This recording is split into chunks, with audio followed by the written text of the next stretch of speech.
Microphones on, pull them forward when you speak.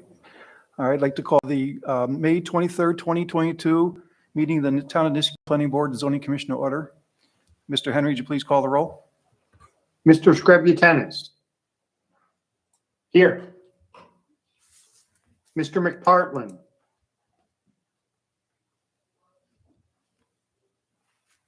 Mr. Darpino. Here.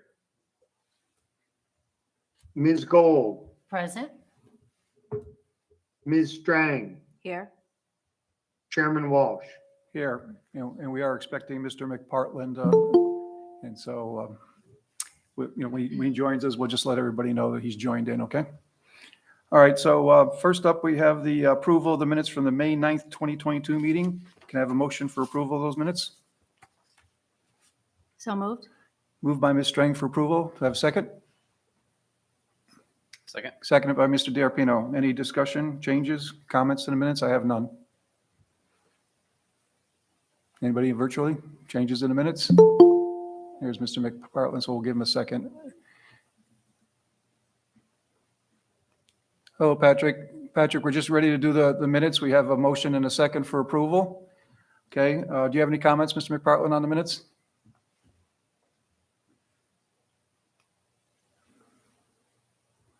He's got you, there we go. Yes, I've reviewed the minutes. Is there a motion on Yeah, there the is. floor? You just want to see if you had any comments. We got a motion and a second. No comments. No comments, Thank okay? you. I hear hearing no comments from anyone. All those in favor of approval of the minutes from the May 9th meeting signify by saying aye. Aye. Aye. Any opposed? Okay, hearing none opposed, the minutes from the May 9th, 2022 meeting are approved. We have no public hearings tonight, so we'll move right to privilege of the floor. Anyone wishing to be heard regarding any planning and zoning matters in the town of Niskayuna, you can come to the microphone, state your name and address for the record under privilege of the floor, and we'll listen to what you have to say. We do have someone here. Hello. Hello. Hello again. My name is Patricia Doyle. I live at 2279 Grand Boulevard.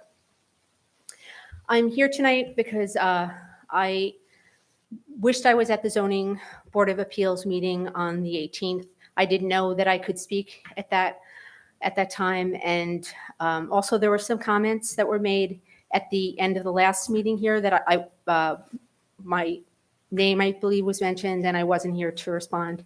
So I'd like to take this opportunity to just answer some questions, and also I have a few minutes. How many minutes? You have 5 minutes. 5 minutes. Yeah, Okay, so- but we're flexible. All right. So this is the project that I don't know if everyone can see on Zoom, but so I wanted to speak tonight to stand up for myself and my family.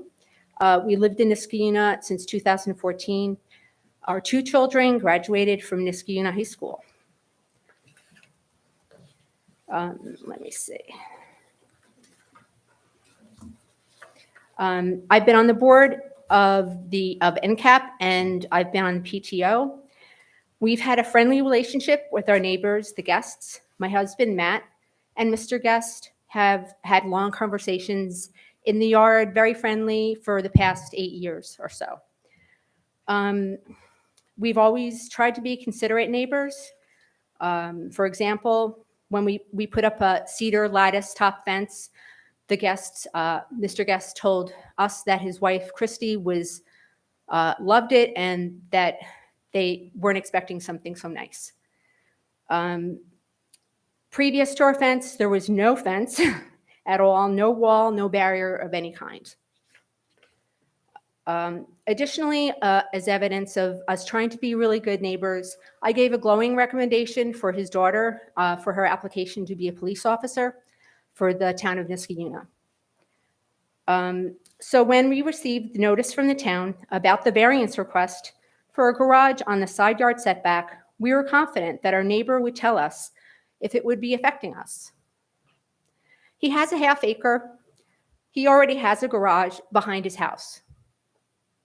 He has large areas with no other neighbors or a house right next to it. We never heard a word from him about his project. Before the variance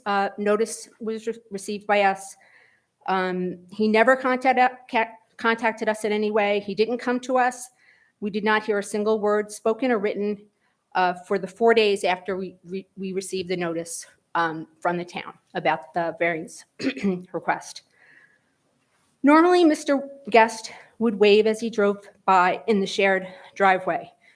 But the week after we received the notice, he didn't wave or look in our direction as he drove past, but kept looking straight ahead. And we thought that was very unusual. So my husband, Matt, texted Mr. Guest to ask where the garage would be located. Mr. Guest texted back on, it was April 23rd, that the garage would actually be located on our side of the yard, which is the 5 yards from our property line or 13 feet away from our house. We were shocked that our formerly friendly neighbor, who would not mention anything to us about his project, that we had to seek him out and learn about his plan. We were upset for 2 reasons. We felt betrayed by our formerly friendly neighbor. We couldn't understand why he would choose to put, and 2, second reason we were upset, we couldn't understand why he would choose to put such a large structure against our house when his large property has several other site options that are not next to a neighbor's house. And actually, I have a 3rd reason we were upset. We found it hard to comprehend the size of the structure, 38 by 28, how it would fit in that section of our yard. It's probably the smallest section of his yard, or actually the need for a project as a garage in that area. We hardly slept for several days afterwards. We had headaches and we were severely stressed, both of us. I had headaches, in the back of my head, which I've since researched, that's a stress headache. For the next few days, we tried to work on a response of what we would say to the town zoning board of appeals. We went to the town hall on Thursday, March 28th, and found the doors locked. We rechecked the notice and realized that the meeting was scheduled for the day before, on Wednesday, March 27th. So there was a recording of the Mr. Guest's presentation to the zoning variance meeting. As we watched it, our sense of distress and betrayal deepened. Mr. Guest depicted my family as less worthy of consideration, as he called us house owners, and himself a reverent homeowner. He even had a document which was something from his wall showing, how much he cherished his home and that in his house he was a homeowner. He said we were planning to move soon and that we were actually not planning to move. We have lived in our house since 2014. We have taken great care. We have planted 60 arborvitae on the property line of Van Antwerp. We have spent thousands of dollars in repairs and renovations. We have lovingly tended our growing native plant garden. We have installed cedar fences and arbors in the time that we've been here. We have put enormous amount of hard work, money, and care into our home, and we resent being depicted as less committed to our home and community than Mr. Guest states he is. Mr. Guest said he wanted to enjoy the 5-foot variance that we enjoy. We do not enjoy a 5-foot variance. Our house, built in 1931, has an 8.7 to 9.7 foot feet away from the property line. I brought the house plan to show that. So we do not enjoy a 5-foot variance. There was no variance zoning regulation in 1931. Our house, so that is not correct. There is a 1980s 1-room, 1-story that aligns with the 1931 home border. It does not stick out. It aligns with the 1931 side of the house. Mr. Guest said in the variance meeting that he went to all his neighbors with his plans. He never came to us or called us.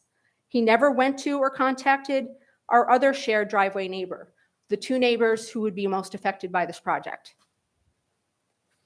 I went to them the day when I found out on the Friday after the variance meeting, and I just went to talk to them, and they're like, this is the first we've heard of it. So, and they also said they never received a notice of a meeting. I mentioned the project to, so I mentioned the project to our neighbors, and they said that that was the first they'd heard about it. Mr. Guest made a comment about a problem his neighbors were having with his driveway. He kind of implied it was us we were having a problem. We weren't having a problem with the driveway. I believe he was referring to a complaint that our former third neighbor of the shared driveway, Mr. Frank Griegel, complained to me that the guests would speed out of their driveway when their small children were playing there. He was very, very frustrated. So that is the only thing I can think of that Mr. Guest is referring to with him being gracious about complying with a neighbor's wishes regarding the driveway. Mr. Guest was also non-committal on many details and failed to answer many questions during the zoning variance meeting. Some of those were, he did not comment with why he needed such a big garage, why it needed to be sited there, what he was going to do with the drainage. This is concerning to me because 2 years ago when he's having his back porch put on, he told me it was a 4-season porch, but he was having it permitted as a 3-season porch.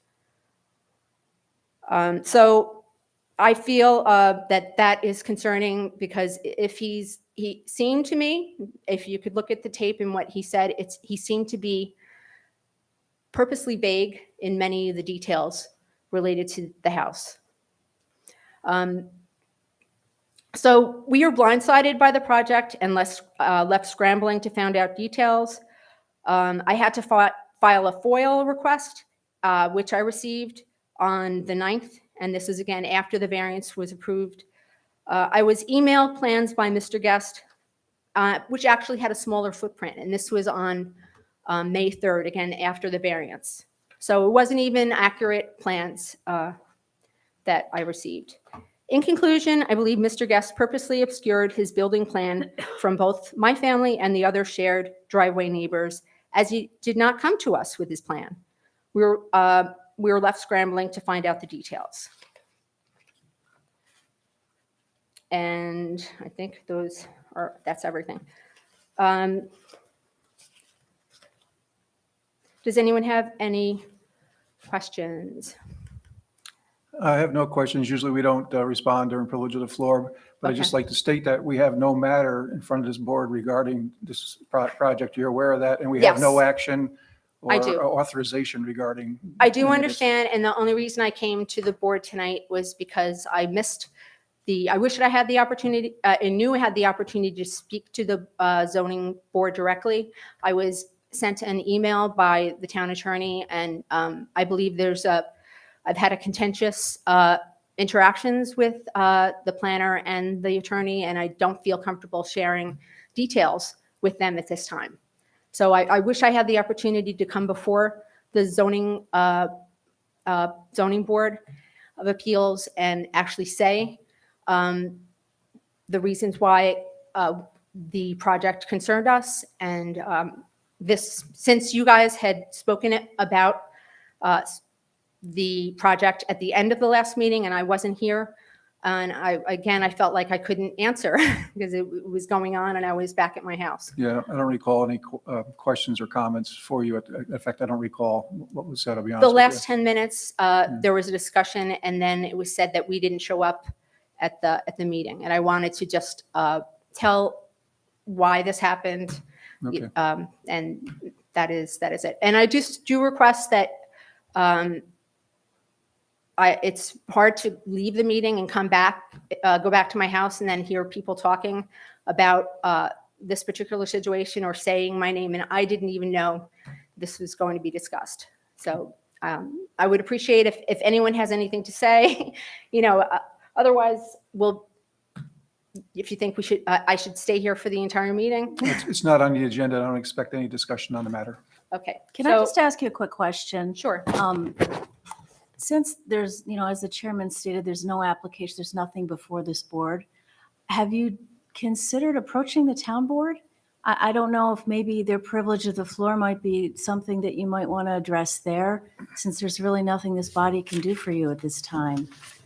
I have considered that. I haven't been told that there's anything the town board could do as well. I've been told basically the thing that I need to do is the Article 78.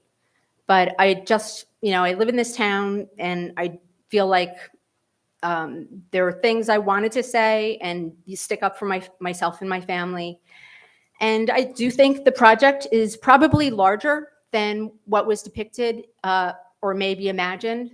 I don't know if you can do it, but I find it hard to imagine a space that's 28 by 38 feet, and it's actually 26 feet tall, and it is going to be over 2,000 square feet, which is larger. It's like 2,100 square feet, which is a very large structure for a garage. So I find it hard to imagine. I feel like this particular project it's a garage on a side yard setback, was very vague for actually what the project is, and actually may be very much larger in the future. As Mr. Guest said, that he is allowed to go to 36 feet in height. So this is, my house is about 28 feet in height. This structure is going to be 26 feet in height.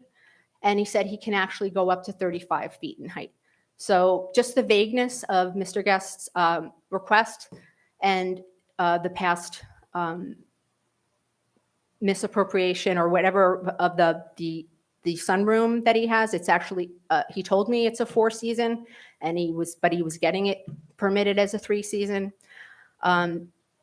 That fact concerns me as for the real plans, future plans of this project. Okay. Thank you for Okay. coming and thank you for your Okay. comments. Thank you. Okay, privilege of the floor is still open. Anyone in the audience here would like to speak at privilege of the floor? Please come to the microphone, state your name and address for the record. Members of the board, Richard Normandin, 2163 Knott Street.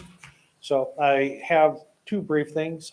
First, I think I contacted somebody back when the original plans for the Knott Street construction work was being discussed. And I had actually also talked to the county, since they own the bus stops there. Obviously now with the work for the little landing pad where the bus stop currently is basically being done, I don't think you guys are going to move that. I'd like to ask, and maybe this isn't within your purview, but you guys are the planning board, you probably have much more pull with the county or whoever the appropriate person is, to add a bus stop down by the co-op location. And there's a bunch of reasons for that. Currently, there's a lot of garbage by the bus stop there at the corner of Knott Street and Clifton Park Road from people waiting for the buses. There's no shelter from the rain or any other weather. And, also if they're coming from the co-op locations anyway with groceries or from work or whatever, seems to me to make sense to add something down at that end where they're coming from anyway, where there'd be shelter from the weather. There's already some garbage cans down there. I'm not having to snow blow the path between the sidewalk to where the bus is for people to be able to make it over the amount of snow in the winter. So I'd like to at least ask the board to consider passing along a request to add a bus stop down by the co-op for those reasons.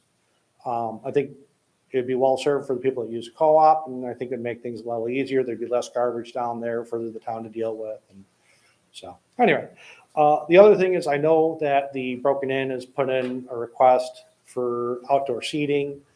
I own the property right across from it. So I own the property at 1501 Clifton Park Road. I've lived in that house. And even just during a normal night, you can hear the car doors shutting. There's been cars parking on the grass in front of my property, just even before the construction started. So I get during the construction, things are, all up in the air, and I'm willing to make allowances for that. I definitely understand the safety concerns with ice cream and, families and everything else. I really have no issue if there's some sort of small temporary seating, during the summer for families to have ice cream out there. I do have some concerns if that seating develops into outdoor seating for restaurant patrons. I did talk to the owner about this the other day. Part of my concern is the noise does carry across very well from that direction. And so, I mean, if he said he wanted to close it down like basically an hour before he would close down. That makes it 9 o'clock on a weekday, on a school night. And so, if there's kids living in the house, families, whatever, it's still disrupting them. It would be an hour later on the weekend, Friday and Saturdays. And then, basically with the number of seating that he's talking about, like I think he said like around 32, that basically is doubling the capacity of the restaurant, which means you're doubling the number of vehicles that are going to be trying to park in that area. So I have some concerns along that lines as well.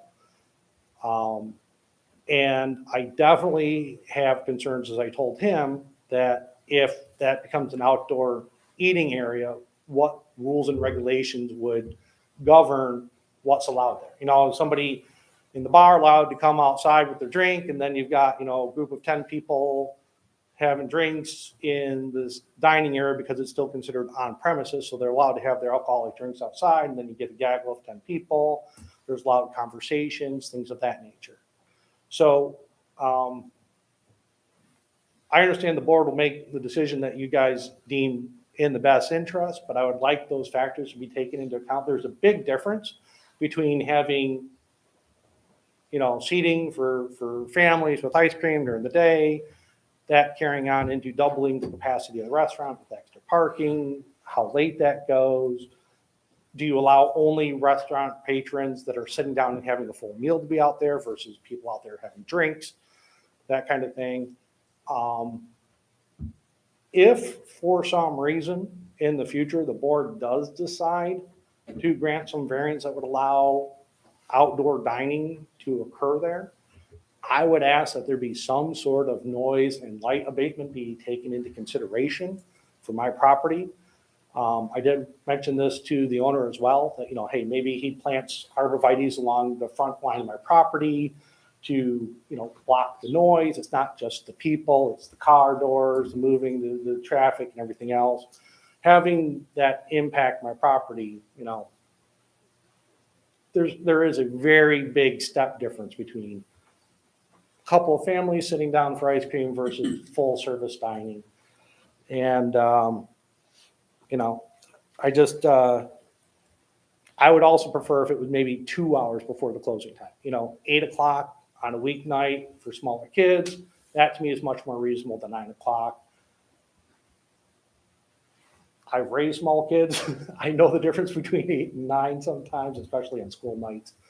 And I get it. I mean, he's going to want to recoup his investment in creating an outdoor seating area. I don't want to be, just completely against it. I like what he's done with the property. I like what he's done for the area. I know it's a great restaurant. It's a great ambiance there. He's very friendly, personable. I'm just wanting the proper considerations of what effects future decisions would have and how do we abate those for not just myself, but others in the area as well. So thank you very much for your time. Yeah, thank you for your comments. Appreciate it. Anyone else here? Privilege of the floor? Okay, Laura, did anybody online or any communications that you've received for privilege of the floor? Yeah, I wanted to acknowledge that we received 161 emails in favor of the broken-in outdoor seating. They're all individually written, and it's difficult to differentiate when they're talking about, you'd have to read them all, and I was only able to combine them and send them to the board an hour or two ago. I just continued to receive comments even up until right before the meeting. So there were 161 comments in favor. The board has a copy of all of them. There were 2 comments that were essentially against or wanted the review to slow down and be very cautious. And then I did want to acknowledge, I also received a comment at 6:39 that was against and wanted, the process to be more cautious. So I will, and that comment was from Ronald and Sarah Johnson. So I will PDF that and send it to the board as well. I will try and respond to people if they're looking for a response. It's going to take me a while to get through all those emails and respond to everybody. But for sure, the board has a copy of all the comments. Yes, we did. Thank you, Laura, for sending those out. I know it's quite a bit. Appreciate it. Okay, do we have anybody virtually that would like to speak during privilege of the floor? Okay, no one here, no other letters or comments, so I'll close privilege of the floor. Thank you for your comments. We have no unfinished business tonight, so we'll move right to new business. Under new business, we have a couple resolutions. First resolution being Resolution 2022-10, a resolution for site plan approval for main entrance and dining room additions at the Glen Eddy at 1 Glen Eddy Drive. I'm going to recuse myself from this resolution. I'm going to turn the chairmanship over to Mr. DiArpino and let him take it from here. Hey, thank you, Chairman Walsh. Mr. Tierney, correct? Yes, Mike Yes. Tierney. Nice to- You wanted to just go ahead and give us a quick recap of what the project is? Yes, and what open we're up a doing. Slight discussion and then. Absolutely, there. absolutely. Thank you for your time this evening. We are Glen Eddy. We are a retirement facility here in Niskuna. Been here for over 20 years.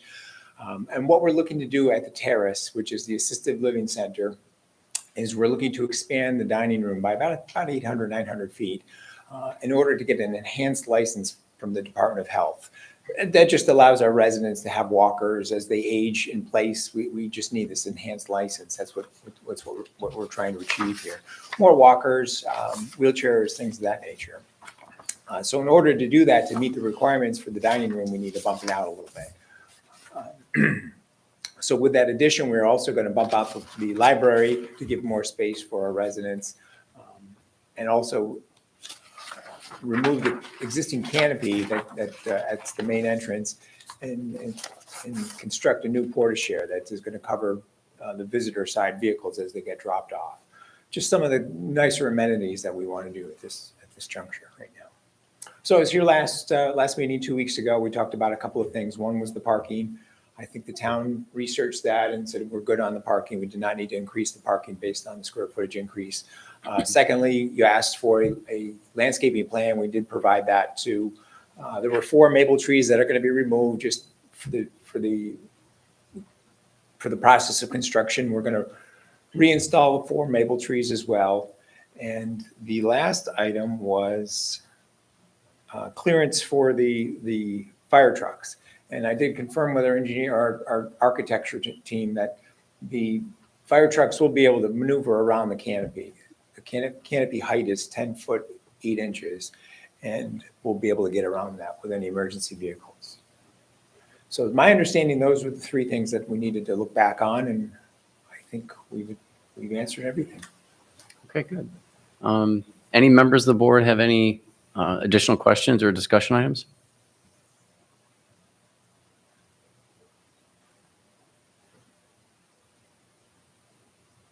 Okay. Good resolution, so you, Right. yep. So we have resolution number 2022-10, and we'll recap with the items that are resolved. So now therefore, be it hereby resolved that the Planning Board and Zoning Commission finds the above referenced site plan meets the requirements of the zoning code and previous site plan approvals, and therefore hereby approves this site plan with the following conditions. 1, prior to issuance of a building permit, the Niskuna Tree Council is to review and approve the proposed planting plan. 2, prior to the issuance of a building permit, the Niskuna Architectural Review Board is to review and approve the site plan and renderings for the proposed addition. I'd also just like to note that this is the updated resolution that was not included in the packet that was posted this weekend on the town's website. Okay. But just to clarify, the conditions didn't change. We just Correct. removed a typographic error, whereas paragraph. So you just need a motion for approval in a second. Okay. So can we get a motion for approval? So moved. Okay. Thank you, Ms. Strang. And a second? Second, Mr. Chairman. Thank you, Mr. Scribbitanis. Mr. Henry, can you please call the roll?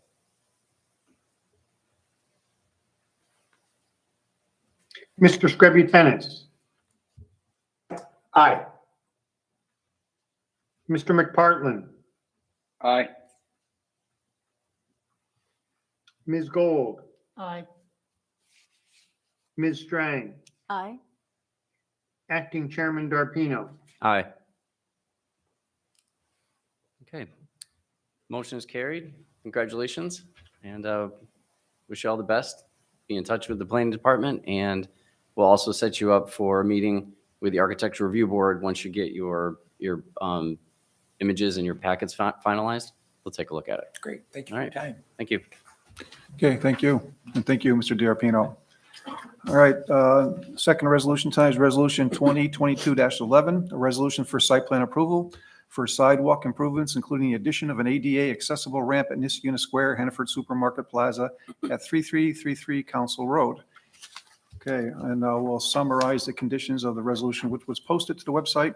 Resolved that the Planning Board and Zoning Commission finds the above referenced site plan meets the requirements of the zoning code and previous site plan approvals, and therefore hereby approves the site plan with the following conditions. 1, all potholes and significant asphalt decay shall be resurfaced, and the existing parking lot shall be repaired as part of the sidewalk improvement project. And 2, any dead or dying landscaping shall be removed and replanted. Do I have a motion for approval of this resolution? So moved. Moved by Mr. DiArpino. Do I have a second? Second. Second by Ms. Gold. And we can have some discussion. Do we have Mr. Oates online or anybody from Yes, here. from Benderson? Yes, good evening, everybody. Anything you'd like to add, sir, regarding the resolution? I think Nope, we're I don't think so. We went through everything. The conditions are acceptable to us. okay. Okay, board, any questions or comments or discussion from the board at all? Seems to be pretty straightforward and welcome improvements. Okay, hearing no questions or comments, could we please call the roll, Mr. Henry? Mr. Scrivby Tennis, Aye. Mr. McPartlin, Aye. Mr. D'Arpino, Aye. Ms. Gold, Aye. Ms. Strang, Aye. Chairman Walsh. Aye. Resolution is approved. Congratulations, Mr. Oates. We look forward to modifications at the plaza. Thank you. Thank you very much. Have a great night, everyone. All right, thank you. Okay. All right, that's it for new business. We'll move on to discussion items. Let's see, and first up is 2303 Knott Street East, Shoprite Plaza, Starbucks site plan application for renovations and new signage. Mr. Khan is the project lead, but is not with us tonight. Do we have a representative online for Starbucks? Yes, sir. Dan Brennan here with DPB Design. Hi, Mr. Brennan, how are you? Good, how are you? All right, I don't know if you want to talk about anything since the last meeting or, Yeah, sure. I also have Chris Sackett with Store Development for Starbucks here too, in case he's of any assistance. I am prepared to share my screen, but I just we took in some of the feedback from the board. I know there was some concern about the seat count on the interior reducing. Basically, we've reworked our coffee bar to help service the drive-through lane and move it a little bit quicker. But we were not able to add more interior seating for that fact because we don't have the space. But we were able to add to the patio seating. We added 10 more seats out there. And we also adjusted our signage to comply, reduce the square footage on one elevation and combined the word mark sign and the drive-through directional sign. If I may share my screen, it might make a bit more sense. sure.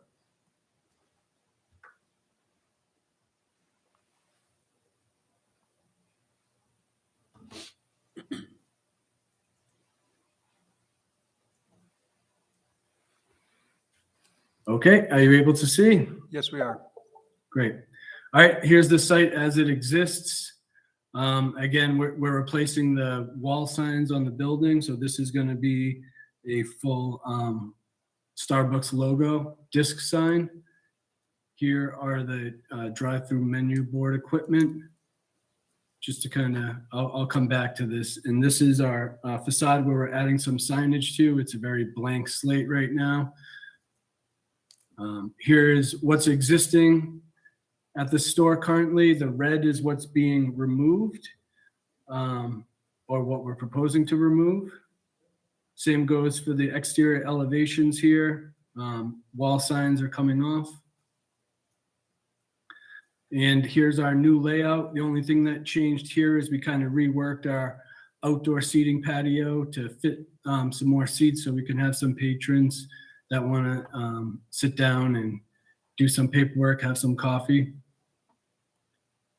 And here is our site plan. It's kind of a faraway view, but here's where we're relocating the menu order boards. You can see the two boxes here where they used to be. We're basically moving them 2 car lengths to get better queuing to help the drive-through lane move more quickly.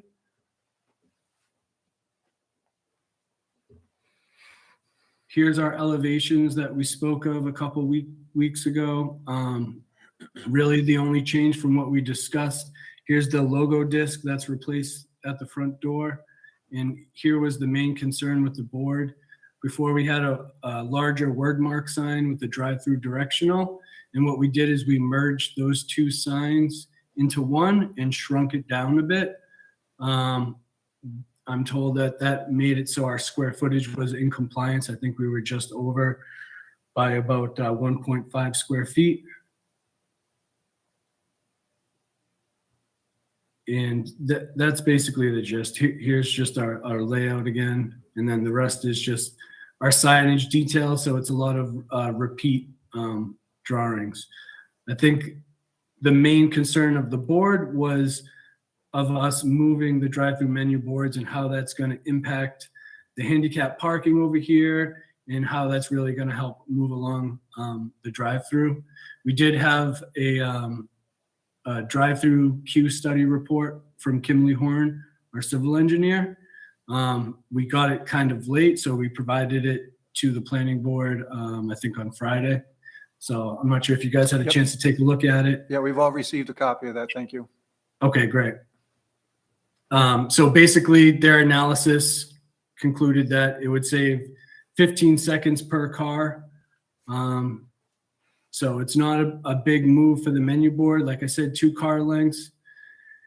And if you've got 7 cars in front of you, that's almost a 2-minute savings time for when you get to the drive-through order board. I know it doesn't sound like a lot of time, but when you're waiting in drive-through traffic, it is.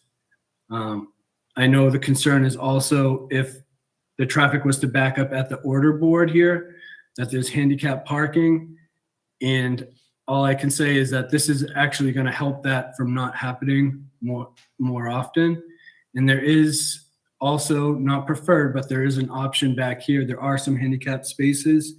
So if by chance this is starting to back up, there is a choice to utilize some other parking spaces. So I just wanted to also put that out there.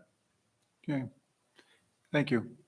Sure. Yeah, we did receive, about the reduction of queue. I guess 19% is what it equates to in the traffic analysis. And Mr. Khan did email at least some of us. I'm not sure if he got an email to all the board that he was satisfied with the drive-through summaries. Still had some concern about backing up and potentially making it tough to utilize that existing handicap spot and the other spot nearby, but probably doesn't differ much from where we're at today. And we just figure, I don't know, my response to Mr. Khan was that, well, if somebody pulls in there, somebody's just going to have to let them out, and that's, I guess, typical, based on the current design over there. So I don't want to say it is what it is, but I think we can work through it because we're working through it right now based on the stacking that's over there. Yeah, and it's only going to help the situation. It's not going to make it worse. Yeah. So I think that's kind of where we're at. I think the only surprise tonight is, increasing the outdoor seating area. I assume there's room there. I didn't get a chance to take a look at that. We're just basically utilizing the existing space that's there and just adding some more chairs and outside tables. Is that the bottom line? Yep, exactly. I'm going to get back over there right now. It's more of I guess it's seasonal because nobody's going to sit out there in the winter, but I don't think the stuff comes in. It's out all year round, right? I think it may come out in the winter time. I mean, they put it away in the winter, I'm assuming. Yeah, so you can see our architect left plenty of aisle space room. They didn't cram it in there. They made sure there was enough handicapped seating and turning radiuses. So they filled it up as much as they could. I think it was a good idea to add some seats out there in case people do want to sit down and have a coffee experience at the cafe. And just for clarification, I know that there's no parking that pulls directly into those seated areas. Is that a correct statement? Yep, correct. There's a shot right there. Yeah, it's more of a drive around or drive by, yeah. Okay, Yeah. just wanted to make that clear. All right, any discussion, comments from the board, questions for the applicant? So I had one about the handicap parking. You've got the two that we've been scrutinizing that are closest to the drive-through, but then the other two are parked down at the end. I'm not sure if there's usually a code requirement that the handicap parking spaces have to have accessibility close to the building. I'm wondering if you put them on the opposite side of on the building side where those two spaces are. Yeah, I see what you're saying. I don't think there's like a curb cut there for that. Correct. But you may just want to double check the code. If you have to have 4 spaces and whatever the distance is to the building, if you had to revisit it, if they had to be moved, in theory, you could put them over there. Okay, noted. Yeah. Yep. I think otherwise, I went by a few times and sometimes there was no cars backed up and other days it looked like they were practicing for the Niskaday parade. So it just depends on the time of day and, how many people queue up at a certain given time. Yeah. All right. And if I'm correct, I think we're down to only one waiver, and that's for the 100% on the one sign. So everything else is resolved. Any other potential waivers based on reducing the square footage of the signage and so on and so forth. So strictly one waiver, and it sounds like David has a good point tonight. So that's something we can take a look at. Maybe feedback to the planning board of whether it makes sense to relocate the handicap spaces either due to requirements or because it might be the right thing to do because it would make it more accessible. Otherwise, I think we're probably all set for a tentative resolution for next meeting unless somebody has any concerns, and you can get back to us on the handicap parking. Is the board okay with that? Any concerns? No? Okay. Chairman, just because we're doing so many kind of smaller tenant reviews, but trying to make sure that we're capturing decline in pavement and landscaping and things like that, I did include the landscaping plan for Starbucks. And their landscaping is in much better shape, I think, than a lot of the rest of the plaza. But they are missing trees along the face of the plaza and then a tree along like the front of Starbucks. So I don't know if we just want to. Well, I think you're in the agenda statement, it states that we want to treat all tenants of the Shoprite Plaza over there the same. So if you have landscaping that's deteriorated and needs to be repaired, we'll include that condition also. At least that anything that's damaged or dead be replaced. And we can include that condition. I don't expect that to be much of a big deal. And I think that's really all we need. Right? That condition, we'll take a look at the handicap location of the handicap spots, and we could have a tentative resolution for the next meeting, which is June 13th. So that's like 3 weeks out. Is that right, Laura? 3 weeks out? Yeah. Does that sound good to representatives of Starbucks? Sure. Okay. All right. So we'll have a Mr. Chairman, I just have one nuanced question. I just want to ask the applicant, Daniel, just one question I have. If the cars were to stack from the board and they extend past the handicap parking spot, is there enough room for a car for egress and entrance? So, imagine the cars are stacked backwards, the cars go past the handicap spot. Mhm. Can a handicap drive into that spot, park, and enter and exit? Do you know there's enough room in terms of a turn? Let me see. I know it's a narrow little hypothetical, but I just want to pose that to you.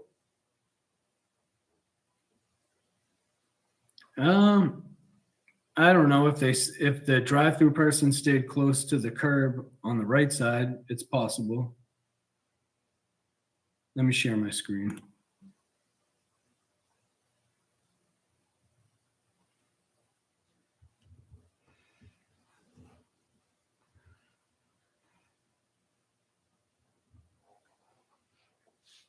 So here's what we got here. So your question is, if somebody's in the drive-through lane here, can this person back out?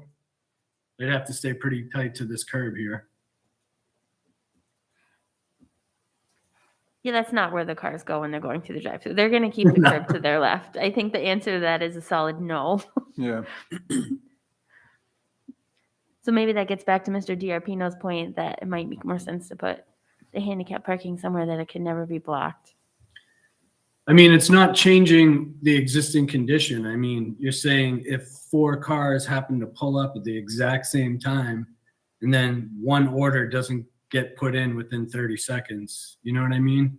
I think it would be pretty rare that 4 cars would be stacked up waiting to order much longer than 20, 30 seconds. That's the whole point of us trying to move the order board, is to get the window orders ready quicker, and then it'll alleviate any backup on those peak hours. Yeah, and hence the comment to take a look at the handicap spot, whether it makes sense there. I think we can come through that within the next few weeks. If you feel it needs to stay where it's at, or it can be done, just take a hard look at it and get back to us. Sure. All right. Does that sound reasonable to the board? Mhm. I mean, again, that's a current situation. If we have an opportunity for it to improve it, we'll take that opportunity. Okay, any other comments? I'm sorry, we're all done with privilege of the floor. Sorry. Okay, hearing no other comments regarding this thing, we'll have a tentative resolution for the next meeting. Looks like we'll have a waiver. We'll get some feedback on the handicap parking. And we'll also include that the landscaping be updated, anything that's damaged or dead, okay?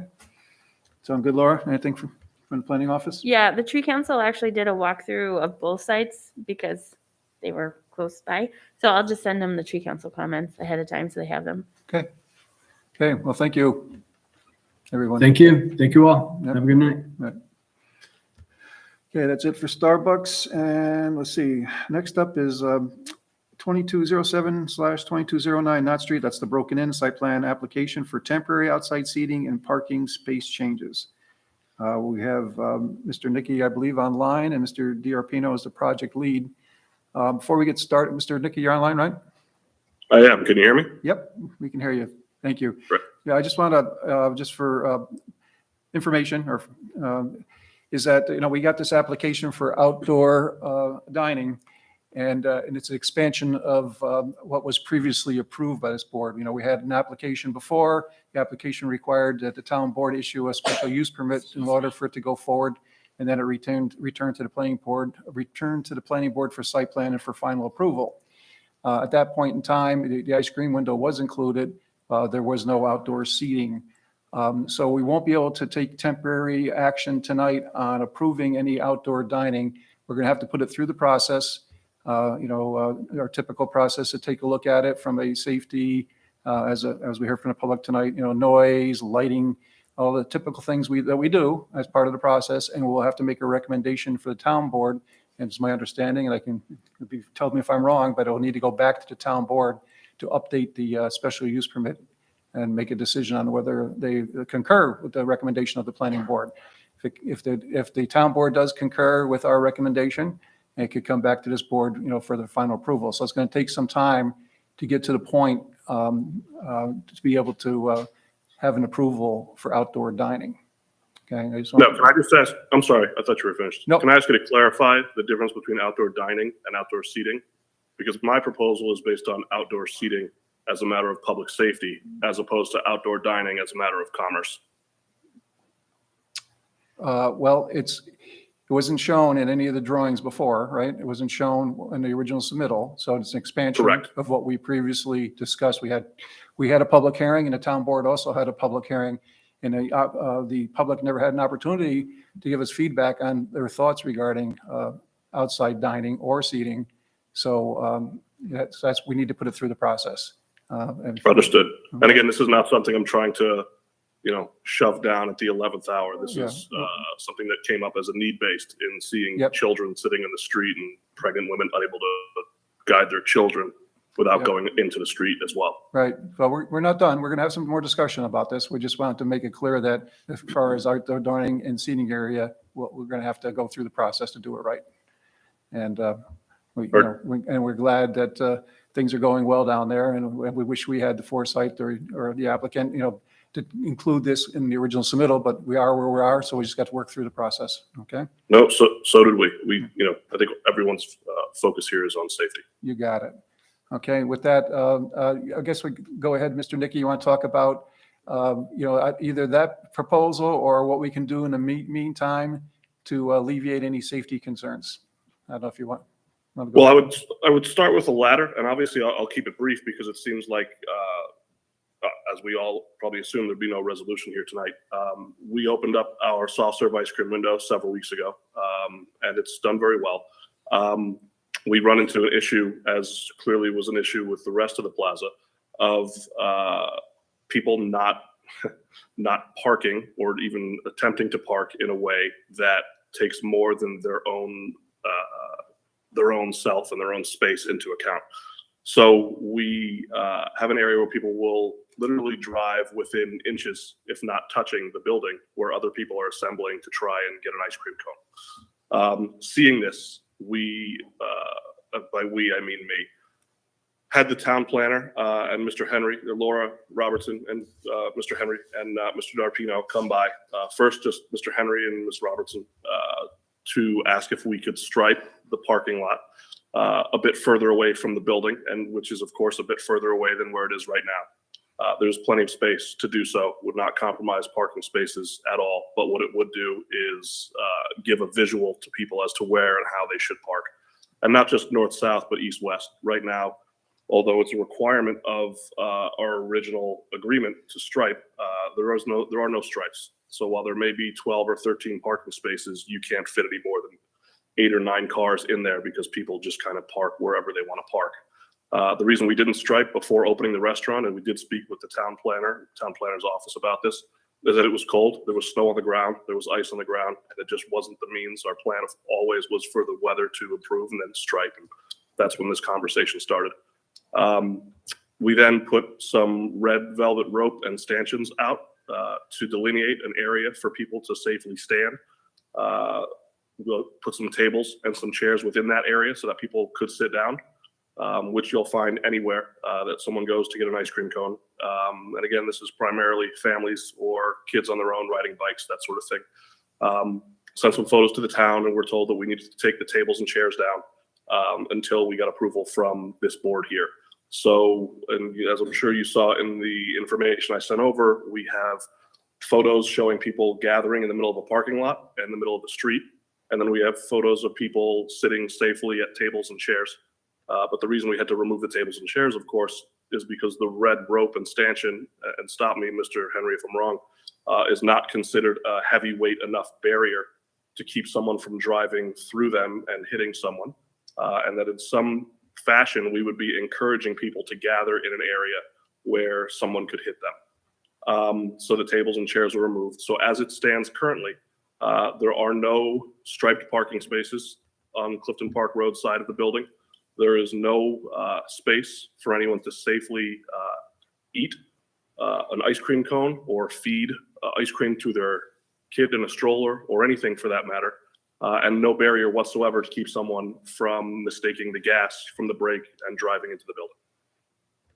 Okay. So, and again, we got two things in front of us, I believe, tonight. One is the long-term outdoor dining, which is going to take some time to get through. We're going to need some details, right? And then we have a short-term situation we need to work through. We can talk about that. And I'll turn it over to Mr. D'Arpino, and that's what we can do to alleviate any current safety concerns and, help you, the community, and everybody be safe in order to have ice cream down there. I'm sorry, I've not applied for anything permanent. This entire proposal sent over was meant to be temporary. Understand, but we don't have the authority to approve tonight temporary outdoor seating. Again, that wasn't in the special use permit and what the path that we took before. So we're going to try to focus. I can turn it over to Dave. You want to talk about the ice cream? So we have some suggestions. Right. So I also met with Mr. Nicky on site one morning, and we we did it first thing in the morning for a couple of reasons. One, there weren't many vehicles there, so we were able to take a tape measure and we reviewed the county's project plan, so we could see exactly where their spaces were going to end and where he would like to stripe, the Clifton Park side, not having it right up against the building. So we went through that exercise. We discussed, doing something temporary this year to try to, keep cars separated, continue to have pedestrian access around the sides of the building so that people could, walk up if they were coming around from the co-op side and Lang's Pharmacy and they were coming around the building to use the side entrance. There were days that there were cars parked nearly right up against the building. So the thought process is that because he's got a lot of people gathering at certain times of the day, to have some sort of barrier that was there. We went through that exercise, and then like you give the summary here. So I think for what we think would be good because of the existing safety issue that's there was to develop a sketch plan, because you've already got a site plan in the development stages. You would be to amend that and then have a DOT type barrier that would be compliant with the code section that Mr. Clark sent over, to take up a couple spaces directly in front of the takeout window. And that could be used for the space between those barriers and where the takeout window is, to then be the gathering space. Now that might have accommodations for a bench, something in there, or possibly even a bike rack on one corner of the building, just to find a way to somehow demarcate that area. I think that's something that this board could talk about tonight. And then the next step process would be to come up with a plan of what would be either seasonal or temporary seating with some parameters around that. Yes, and you said, the request for temporary seating, but really you're looking to have permanent outdoor dining as a goal. Is that a correct statement? I'm looking for temporary seating. That's what my proposal is about. And if it doesn't work, then we wouldn't want it to be permanent. If people choose not to use it, then there's no reason to make it permanent. Well, I still don't think we'll be able to get there tonight on the temporary dining. Again, safety is important to you and to us. So I think what we're going to propose tonight is some way to some actions that can be taken rather quickly to help your business and to help the safety aspect as soon as we can, to allow people to get their ice cream and possibly be in the area and prevent a pedestrian car collision. I think that's our goal tonight. And let's do that. Okay. All right. Okay, could we pull up the county's plan? Because I've got a couple concerns with what's going to be implemented, and then what Mr. Nicky and I talked about on site.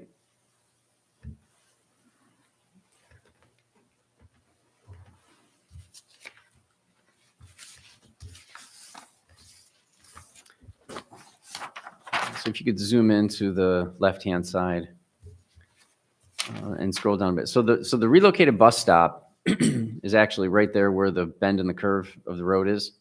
So that's where the bus stop is. So we'll call it the peninsula area where the crosswalk is. Those 4 spaces that the county put in that right of way, I think are going to be problematic for a bunch of reasons. One, backing in and out of those spaces and into oncoming traffic, along with it being perpendicular to other parking spaces, I think is going to be an issue. That's my personal opinion on this. I think in any other future scheme, we should collaborate with the county to see how that can be reconfigured if the Knott Street connection at Clifton Park Road is ever redone. So just my opinion on that area right there. So if you go to the corner of the building where the angle is, it's approximately the 2 parking spaces that are right there. That's Yeah, on the, right there and there.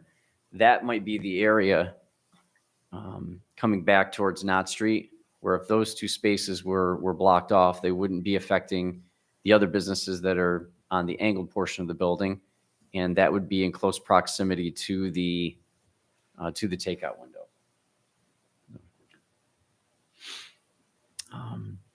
A few items on, temporary barriers versus, if you go back 2 images. Oh. Yeah, go back to, okay, so this is Mr. Nicky's proposal that would take up basically from the angled part of the building back down to the corner of Lang's. That pushes all of the parking out approximately 24 feet from the building face. And then if you can scroll to the next couple images, and then the one with the tables, there you go. Okay. So that is not the full depth of what the sketch is, just so we all have a scale of what we're taking a look at. But where the window is right there, if they could take over where those banks of tables are, that may make sense as to where the temporary barrier could go. Okay, so I think I see 4 tables, right? So you're saying like the middle 2 tables, is that what you're saying, Dave? Right. So basically, it has space between it to get to the window, and then personnel barriers on either side there, so that trying to keep it to 2 parking space reduction temporarily for safety reasons.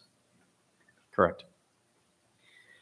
And then the bigger issue is that if there's a bigger plan where it goes a little bit further to what the design concept sketch was, do you go with temporary barriers that are put up, sometime in the spring and taken down in September, which makes it better for snow removal? There isn't a long-term commitment to that. Again, you're taking away the hardline parking barrier, if that's the case, and then do people revert back to parking closer to the buildings if, even if the thing is striped, because there isn't going to be a raised curb cut there. And then the other option is that if you go to some sort of decorative bollard system, that has chains or something on it, they would be more permanent. It would demarcate the space, and it would just be something that would have to be worked around for snow removal or landscaping or whatever else becomes of that space in the future. Yeah, there was also some questions regarding, if you move it, was it 24 feet back? You're into the right of way, the town right of way, is that okay? Does it require, any special approvals to do that? It changes, moves the cars back, and then the cars are backing into the basically traffic. I mean, they're backing now, but they're a little bit further away because it's not very well delineated. Is it okay to push it back 20? I don't know the answer. I'm just, right. That's kind of questions I have, And in the parking analysis for the temporary seating also had I believe the analysis showed it was actually a loss of 3 parking spaces as a result of that, between where we're at now and where it's going. And the Schenectady County upgrade program also has a reduction, I believe, of 12 parking spaces. So these are the kinds of things that, we need to work through, because as you know, parking was one of the concerns during the approval process for this application. I don't want to speak for you, David, but so the thought is that we do something temporarily to alleviate the safety concerns with the ice cream window by placing some temporary appropriate barriers to allow access to the window, people to at least stand there in front of the window, up to 2 couple of parking spaces, and possibly maybe some benches if it fits within the area. We know that tables would take up too much room. There's not, we're not looking at providing that much room because of the shortage of parking right now without any analysis. But that's kind of what we're thinking right now. I have to respectfully disagree. The idea that people don't want to sit down, or that someone with a child in a stroller is going to take that ice cream and walk home and not want to feed their child and have some place to sit, is simply not practical. We've watched it in operation now for several weeks. If we're looking at putting some sort of a temporary barrier, whether it's a jersey barricade or a water-filled barrier in, to take up not even take up, but to push out from the building 2 parking spaces, And we can add to that to be able to put some tables so that the community can still be safe, but also be practical in terms of what they want to do. I would strongly ask you to reconsider this limitation of what we're going to make available to the community, even on a temporary basis.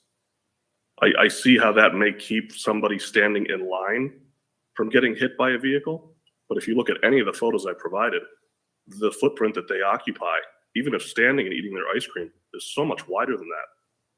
And again, I'm looking for a practical solution, not one that, satisfies that something was done. Yeah, we're not trying to just satisfy something's done.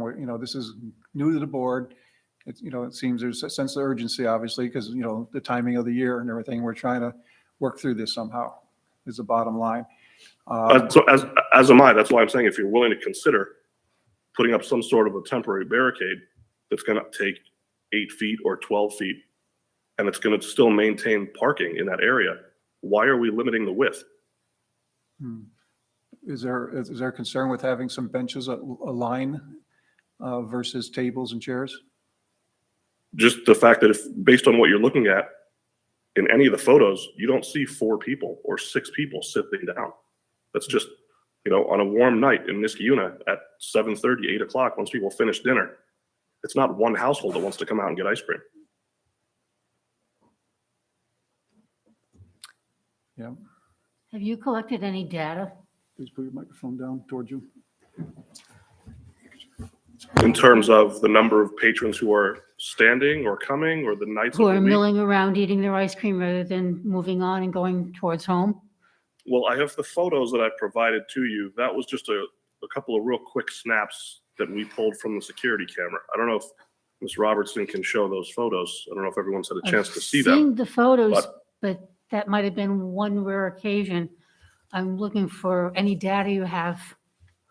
But we back don't have up anyone a- who's out there studying the number of people, but I'll tell you, anytime a youth sport rolls up, it's more than one bench worth of people. This is, I can only give you my word that this is not mining through hours and hours of security footage to say, hey, let's find times where there are, a significant number of people who are out there. As I'm sure the gentleman who spoke in privilege of the floor will attest to, there are people there. This is, and they're, they're not grabbing their ice cream and leaving. Some of them will go and sit in their car, but that again doesn't satisfy what our objective is in terms of getting people to walk to this establishment. And so, that's where I come from with these comments in terms of if it's good enough for 8 feet wide, which is going to maintain an area, in the photo you're looking at here, for those people just on the right-hand side, but not on the left, why are we limiting this? Well, I have concerns about losing any more parking. I was not happy that the county's grant plan reduced parking to the amount that it did. I think that the has been an temporary solution- issue with that development since I was a little kid. I grew up here. I have safety concerns, but I have safety concerns that encouraging people to stay around there aren't allaying. They're actually making them worse. So I'm trying to find a happy balance that'll let you have some seating. But I'm concerned that pushing the parking out, encouraging people to stay around is not going to be a great idea. Well, I guess, excuse me, Ms. Nikki, maybe Ms. Finnan, do we have the authority to push the parking out into the town or the right of way? Is that something we could even consider?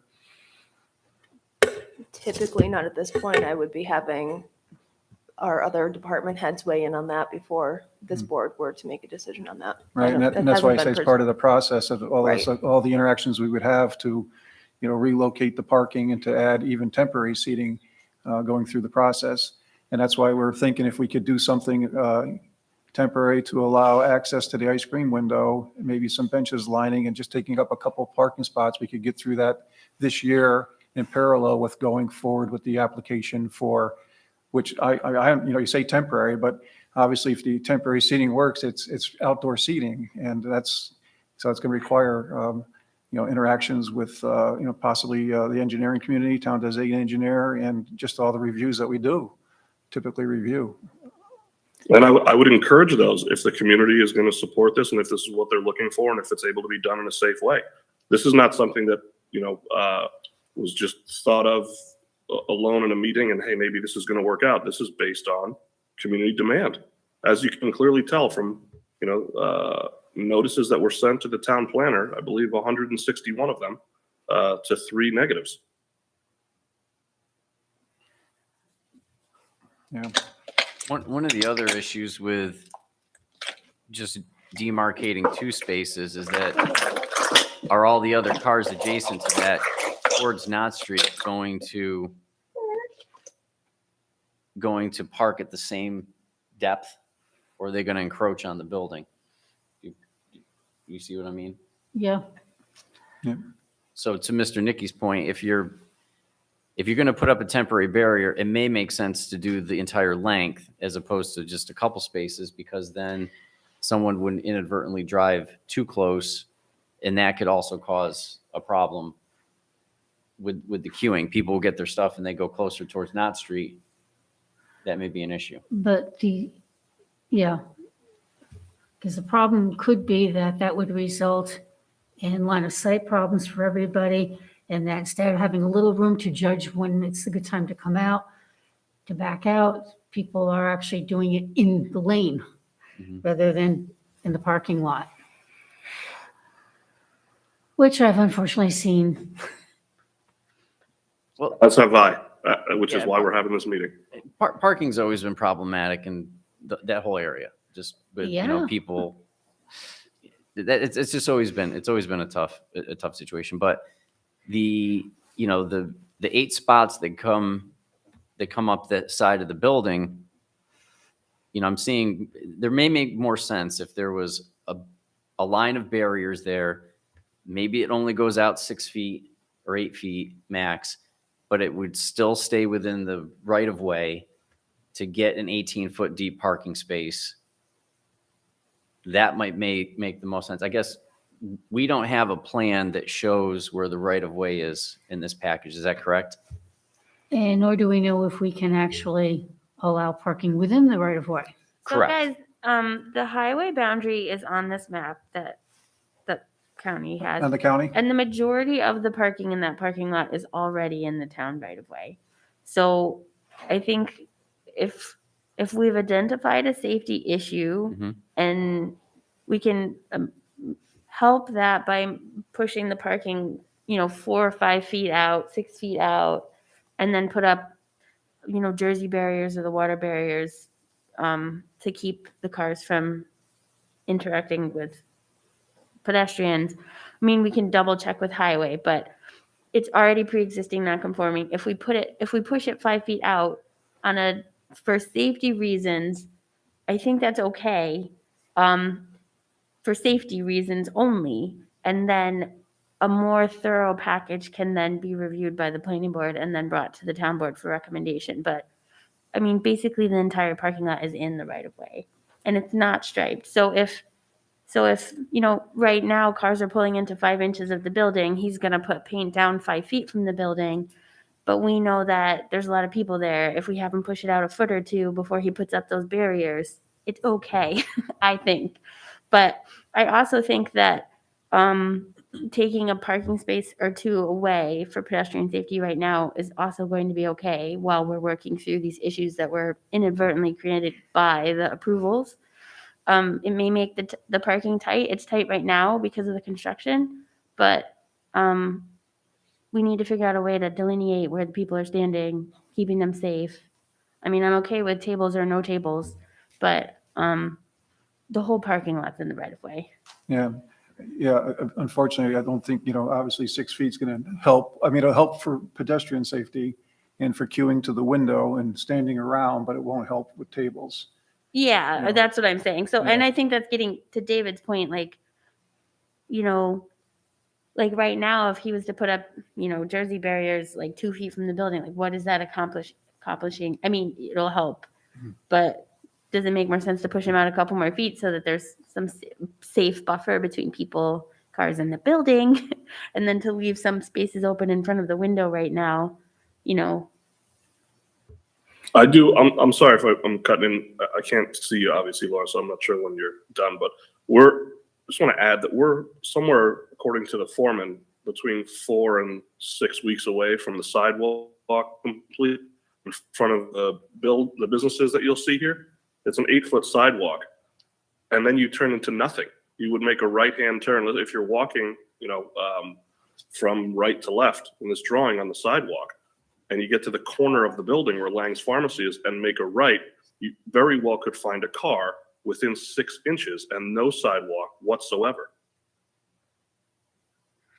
Yeah, the pre-existing nature of that parking lot, I think, is more problematic than we realized when we were reviewing. And I completely agree with you. Like, if you look at this on the plans, this kind of gold brownish thing is the sidewalk. And, Right. the blue lines are where the existing handicap spot is. And to your point, yeah, here's the sidewalk. As soon as you take a right from that sidewalk, there's nothing there. And I had asked the county a couple times if they could extend the sidewalk around this project, but unfortunately, there's very severe constraints on this funding. It's safety-based, and it has to be within an on-network road. And the moment that you turn the corner on this building, it's a town right-of-way and a town road, and it's no longer eligible for that funding. So that's why that sidewalk doesn't wrap around the building. The county isn't able to leverage the grant that they got to take care of town right away.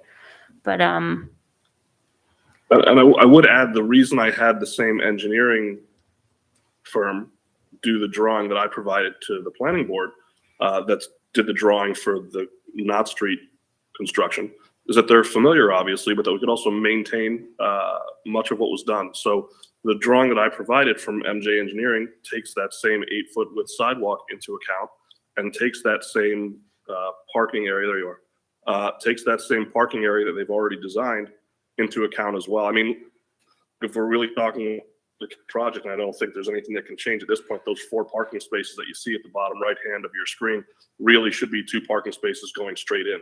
The idea that we're going to have people who already have challenges with finding out where to park are going to back in and back out, rather, where other cars are also backing out at the same time, is a recipe for disaster. That as an aside,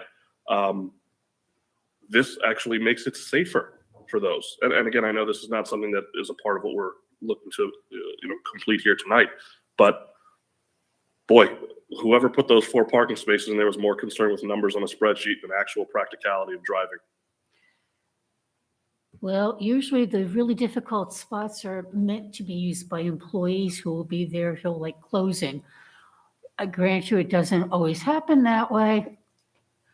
I remember we've had plans where that was the intent, it was stated that way, yeah, I don't know how you'd be able to pull into this spot. but you can't make them use it. Yeah. Laura, can you just, I want to make sure I understand. I know Chairperson Walsh asked about the town's right of way. So is what's being discussed here tonight, it's basically moving spaces that are already within the town's right of way further into the town's right of way? Correct. Okay. Yeah. And that's why I think like the chairman wants to be really careful. I don't think that the planning board wants to get into putting tables in the town right away, but you could push things back and then potentially you could take away temporarily 2 parking spaces, delineate the cars from the people. Right. I think that, David, that's a great point, that if you just try to focus on, perpendicular to the ice cream window, right, or in line with the ice cream window, and then people are still going to be pulling up tight into that area. So maybe the thing to do on a temporary basis is a certain distance. I'm not sure what the right number is, 6 foot, 8 foot, 10 foot, a line of barriers. Just push the parking back slightly so that there's a safe haven for the people getting ice cream or lingering in that area, right? Is that something we could? I know that doesn't solve all of your requests, but something we could do in parallel, Mr. Nicky. And then if we were to, if concerned. Well, yeah, I'm sorry. Yeah, I was at a bare minimum, I would say. I've seen, I saw a mother with a side-by-side stroller have to walk around cars into the street to continue down what should be a sidewalk. Yep. If we need to push that down the line, Yeah, I understand. And that's why we're here tonight. That's why we're talking about it. So if we could do something like that, and we can do that rather quickly, even if you're concerned that there's still parking and not being efficient with parking, we could still do some kind of temporary painting or striping temporarily, just to get us through, this season or through our review at least. And then once we come through the review and the actions that'll be taken, maybe different from where we're at, or hopefully better from your point of view. But we need to do that review and get the correct parties involved for it. I understand. And again, I want to reiterate, because I keep hearing hints to this. My objective here is safety. It's not commerce. My objective and my ask here is temporary. It's not permanent. All right. So I want to make sure that we're very, very clear on Right. And ours is safety also, but we also, we got a lot of positive comments, and we appreciate that. We know it's desired by the public, and we like it too. We'd like to have, whether it's temporary or permanent seating, it sounds great. So I think you have the support of the board. We got to work through the process. And like you said, the safety concern isn't addressed by every comment that we receive. It's a generality that they like the idea, and we like the idea too. So I'm not hung up on that. What I am hung up on is, God forbid, a 6-year-old gets hit by a car in the next 3 weeks. So let's work through. So how can we do this? So one option would be to get a sketch, not the sketch that was provided by MJ, but something that shows where the barriers would be placed, whether it's 6 or 8 foot, what makes sense. And, the distances and the type of barrier, so that we can do a temporary approval. Even if we do it before our next meeting, we can get the right people involved. We can take a consensus tonight at this meeting, and we can at least get that safety aspect taken care of, delineate a path to the window and a safe haven, so the cars don't interact with pedestrians. We could do that. If there's room in there for some benches, I don't have a problem with some benches. I think tables and chairs is going to be a point where it's going to push it up quite a bit, but that's just my opinion. It's a board decision. Obviously, it's nicer to sit at a table, but there are ice cream places that just have benches, because again, they're not having takeout food. It's strictly for ice cream. So that's something we might be able to work through before the next meeting, or hopefully the next couple of weeks, to give some kind of relief and get something safe with some sense of urgency over there. Does that sound reasonable to the board? Are there any comments from the board that we have present tonight?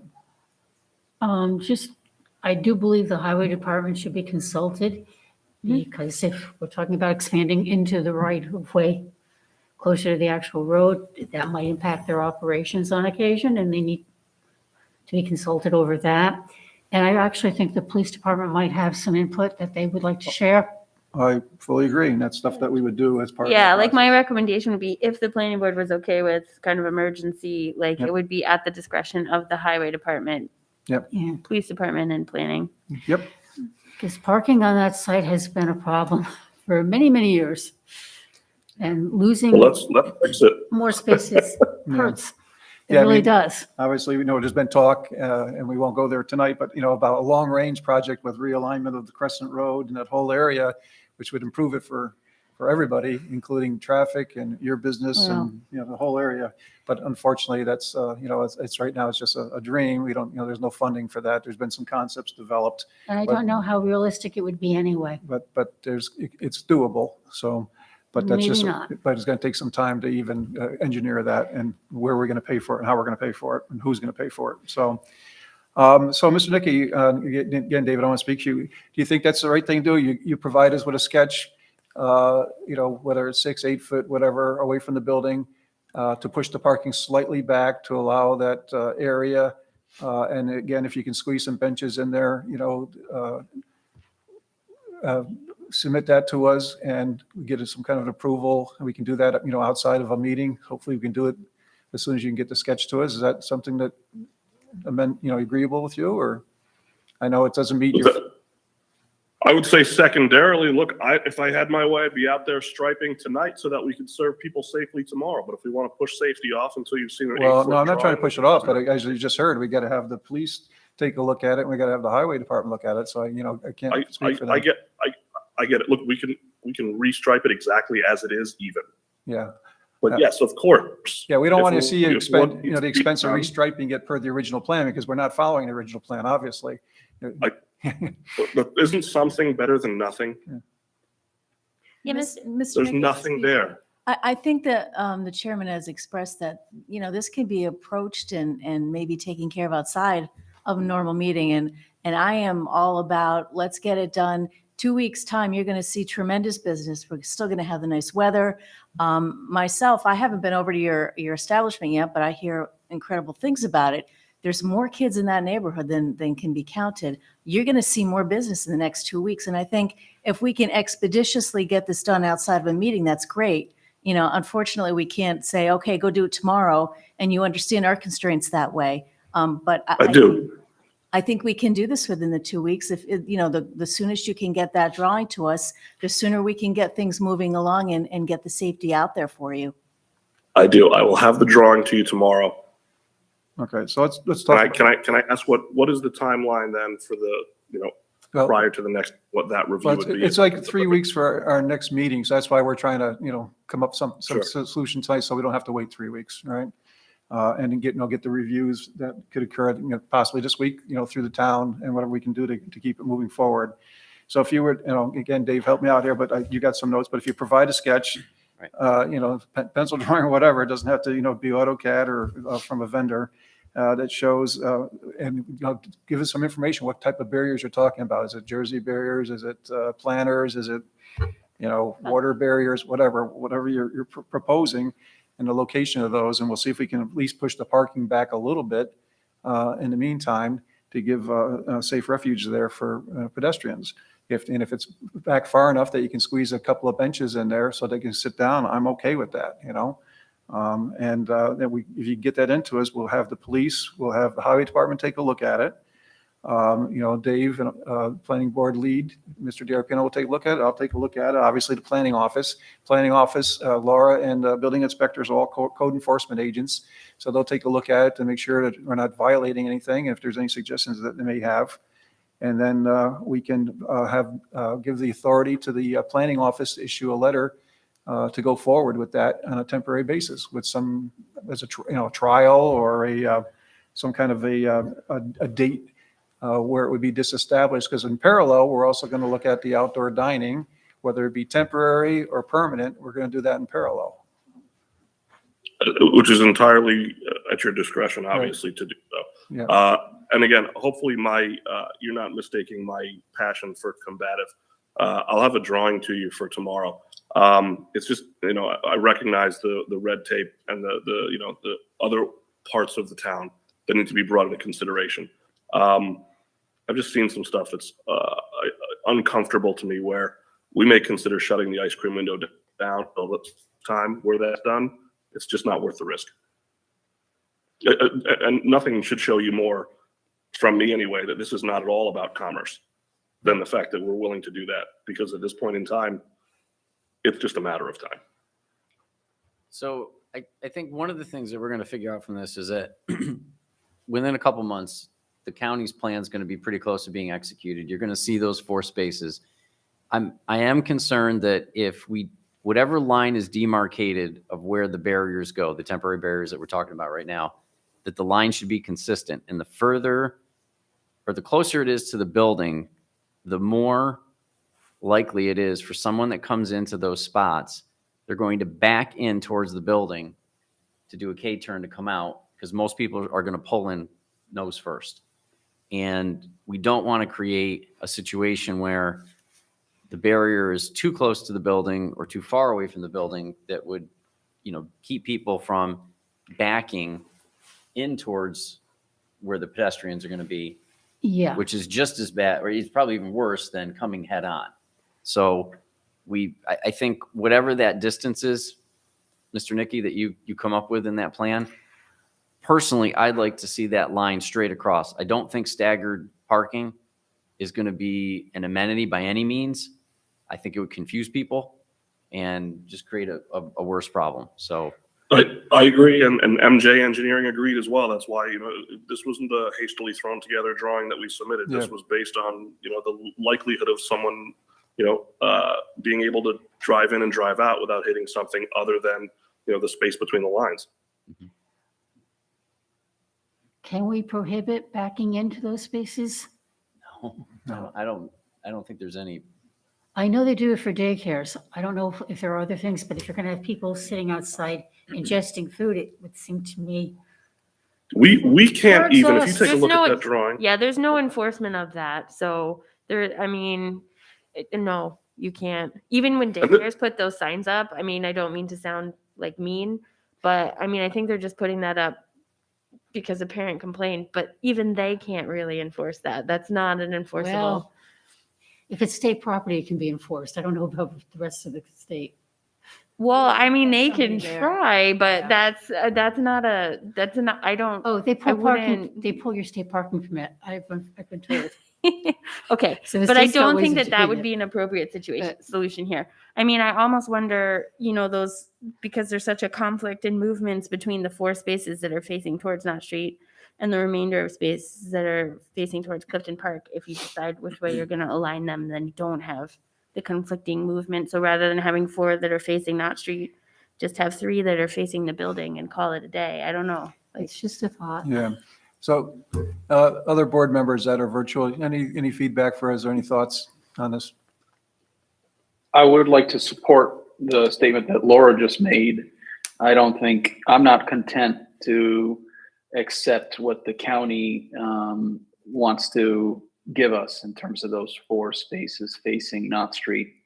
The parking here has always been an issue, and we would just make it worse with those conflicting movements. So I support turning those 3 spaces facing south into 4 spaces facing south into 3 or 2 spaces facing east.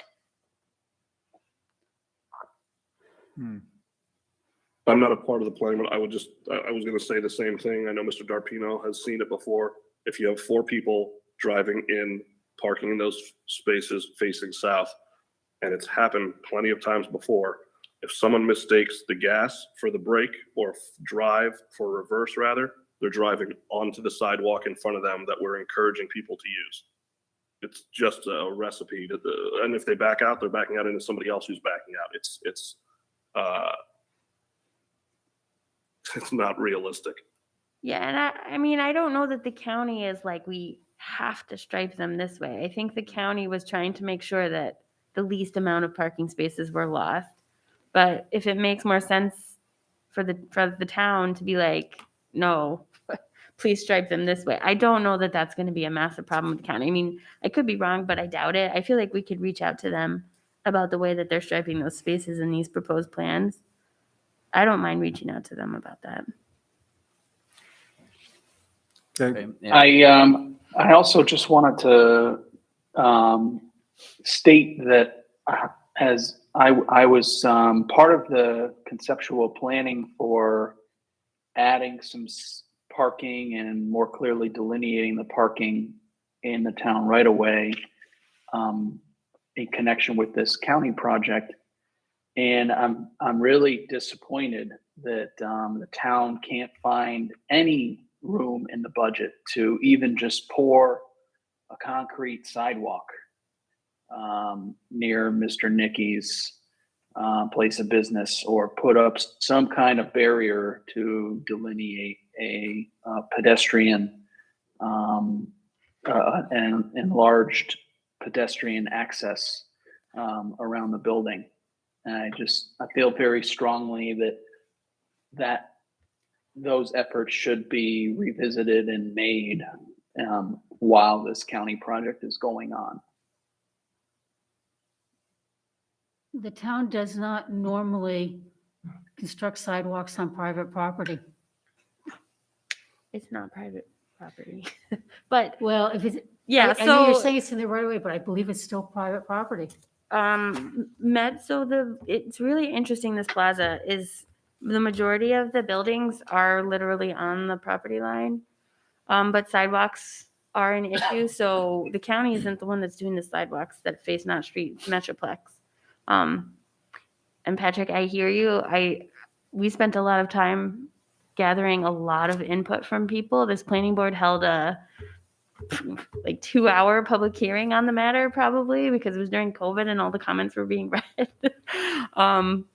But the price tag on it was way higher than we thought it was going to be. It was pretty hefty. the town wouldn't be able to just fold that into an operating budget. It's tough. Oh, I understand reworking an entire traffic pattern and the full concept that was presented by MJ, but I'm talking about just sidewalk. Let's just define the pedestrian area with some poured concrete. That's all I'm asking for. Yeah. I know that's not very expensive. Okay, so for tonight, we need to at least get through some relief here. Again, the safety being the urgency. The sketch, Laura, could you pull up the MJ sketch that Mr. Nicky submitted for the proposed temporary outdoor dining? Yep. So I just want to get my bearings straight. I don't know if you can see that also, Mr. Nicky. Is the window, the service window for the ice cream, is that dead ahead of the striped handicapped area? Is that where it's located? It's Jason, probably dead ahead of where the actual handicap space itself Okay. is. All right. So, because the county's still going to be working, obviously, over in that corner, right? I mean, they're already working over there, right? And so we got They're there now. I asked them if they'd be parking any vehicles or any equipment, and they said they will not be putting anything in that area for the time of this construction. I believe where they're coming, if you look at this drawing as it stands, where just to the right of the checkered area, there's a dimension that says 14 feet. There's a white area just to the right of there. That's as far as they're going with their project. Okay. So again, if we had, this is the proposal. I call it the long term. You say temporary outdoor dining, but I think the goal is to have outdoor dining if it's successful, right? So that's a project. Am I mistaken, Mr. Nicky? I'm trying to not put the cart before the ox here. Okay. I keep trying to not do that. All right. I keep hearing that, but I keep telling you, and I'm not mixing words, I'm looking for temporary outdoor seating for ice cream patrons who are now unsafe. All right. That's it. All right. Can you come up with a sketch that's not the size of the proposed area that's in this one, that satisfies safety and an area for the people going to the ice cream window? Certainly. It's going to look exactly like this. It's just going to be less of an area as it relates to the distance between the building and that temporary barricade. Okay. I understand. Is the board okay with that? Any opinions? I am. Okay. All right. So I am as well. I think if we're talking about the plan without parking facing south, then I think you're buying some space to the right of this drawing. And what is the opinion of the board if Mr. Nicky was able to utilize some of the space that's more at the corner of the building? So you're saying over where it says 27 foot 0 inches over, using a corner of this area? Is that what you're suggesting, Mr. McPartland? So I'm clear. I'm suggesting if we're giving up at least one or two of those south-facing parking spaces, let's use the easternmost two as area for Mr. Nicky's seating and queuing of the ice cream. I thought we were looking at reorienting rather than abolishing. Yeah, so my suggestion to that would be, and I know that we're all trying to help, Yes. and I really feel like we're all actually saying similar things, but with different words. So I think there's a concern that if we approve something for emergency tonight with tables and things, it would be overstepping the planning board's boundaries as far as site plan goes. So, but as far as like in the future, what we sort of heard from the public is outdoor seating, outdoor dining, whether or not waiters are going to come out to the table and take your order while you're sitting there, or whether or not it's literally just a service for people who've already had an order to sit down. So being able to delineate what type of service that outdoor area is having for people is probably good to put in your application. I think like once you get waiters and you're putting menus to people who are sitting at the table, it's a much different use of the space. Yes. I think it's our understanding that your application right now does not include that. But what I think is a little confusing is the application that has those beautiful, barriers with all the nicely rendered trees looks like it could include that. So, the board right now, if they're just going to do the bare minimum for emergency and safety sake, which is, bump those parking spaces out, put up true barriers between pedestrians and public and make sure that there's a space for people to queue that doesn't interact with cars. That's what the board can do tonight. But like to Patrick's point, it would make a lot of sense, I think, for the board to look at multiple options going forward once the emergency is taken care of. Where would the outdoor seating make the most sense? What's the outdoor seating going to be? And then you could look at things like, what if you just wiped out all those south-facing parking spaces and made that your outdoor seating? Yeah. What if you, Right. what if you added some more parking spaces over on the other side? Right. Like those are all kind of Yeah, long-term. That's all the engineering that we talked about that needs to Yeah. be done, and that's part of the regular process, right? Yeah. Because you still, even if you had the seating, future potential seating over there, you still need the safety for the people accessing the ice cream window. Right. So You know? all of those type of things I think would come farther. And I know, Mr. Nicky, you're sounding very passionate or frustrated, hard to tell.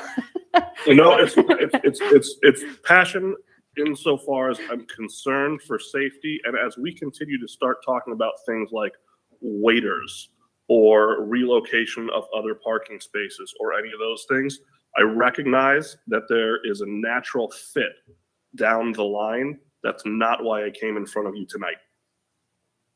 And at a time in which that discussion needs to happen and whatever the process needs to be, I am more than happy to provide that and have that discussion. As you hopefully can tell, we've done our projects exactly as we've said we do them. We've done things in the right way. I hope we have a modicum of credibility here.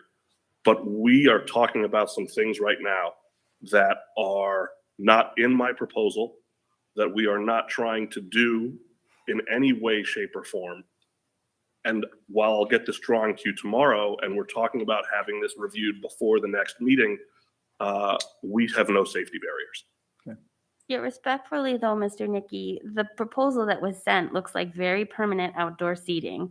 And the board is trying to make sure that we're all on the same page, that this is emergency seating that is for safety only. And the proposal that was submitted that shows like, it looks like very permanent outdoor seating You can is pull up a something that picture. is going to take us a long time to review. Yeah, I think that we're saying the exact same thing. Again, even you and I are saying the exact same thing, but there's a lot of things that are mixed in with the paperwork that was submitted to us and with the discussion that makes it confusing.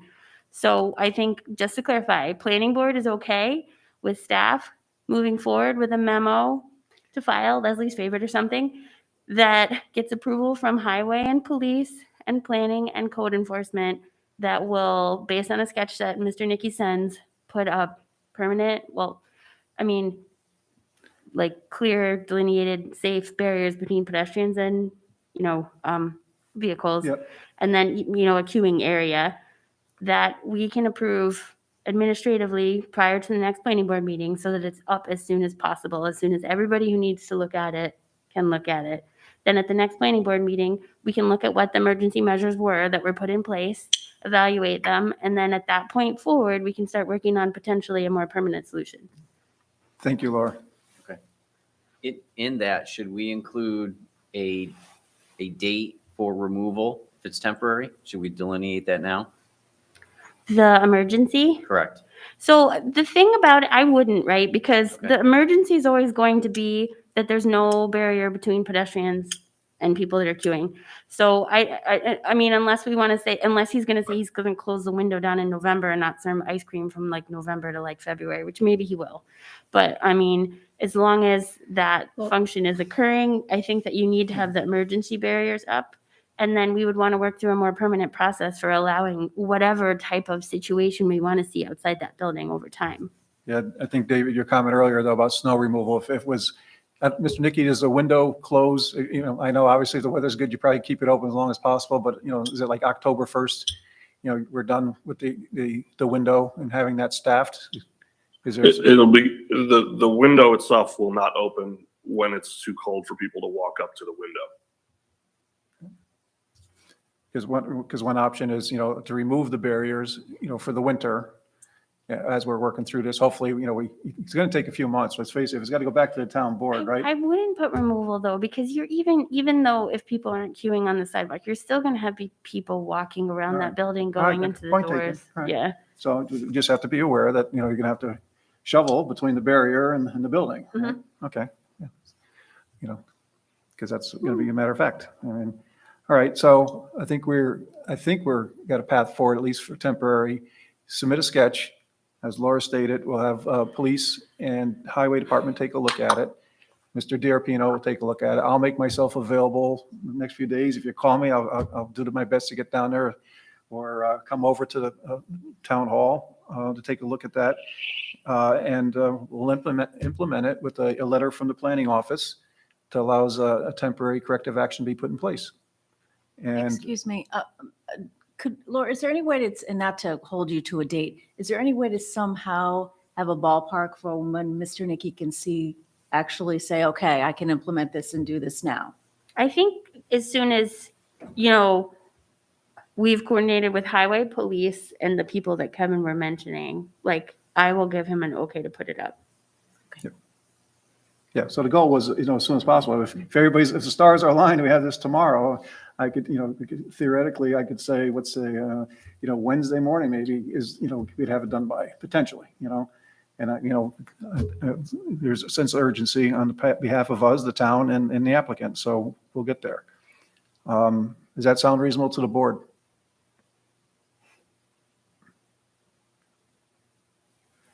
Yes. Nothing. to me. Yeah, okay, so I think we Some have. reservations, but Well, we'll take a I'm look not at it. voted. Yeah, yeah, well, we can take a vote if you want, but I think we're basically saying was we're going to submit a sketch, and we're going to take a look at it. We're going to get some referrals, and we're going to implement that on a temporary basis. I do have one more question. Mr. Nicky, there was a comment by one of the attendees here regarding noise. And what are the hours of the window weekdays and then on the weekends? So weekdays, it's 4 p.m. opening till 9 p.m.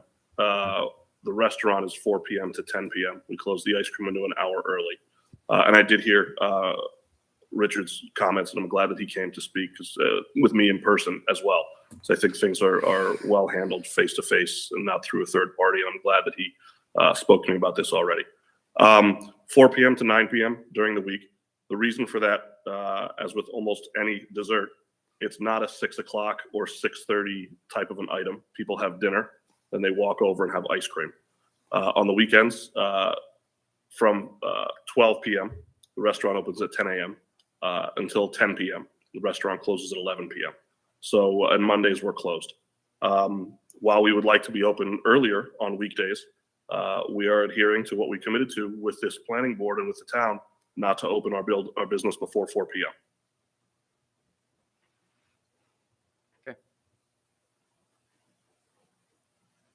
And I'm not committing to anything, but if there's a change, if we're going through the whole process, it's going to require an updated special use permit. Anything else you think of, we should handle it all together at the same time, because it's going to be public hearings involved and action by this board and assuming the town board. So if there's something else that you need to take care of, let's, you know, roll it into the application. Sure, and I think we're pleased with the way things are going so far. I think that, you know, many members of the community are pleased with the way things are going so far. Again, I'm here tonight for safety purposes. All the commerce discussions will happen as we go through this process. Okay, so I think we got a plan to address the safety, and I think the timetable is reasonable. The next 2 to 3 days, it seems like shouldn't be an issue. We all on the same page?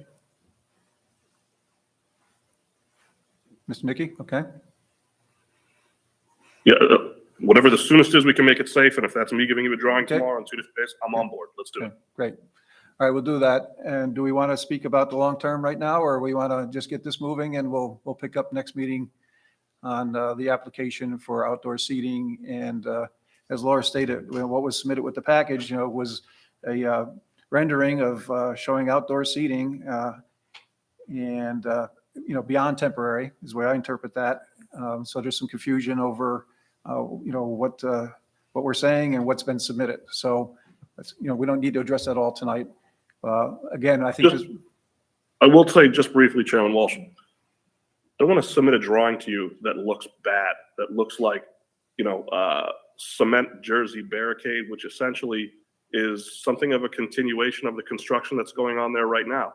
And hopefully I'm not being penalized for sending something over that looked much better. For us to create that concept is to put some jersey barricade down and then get some lumber and frame around them, put some boxes on top of it, and we're done.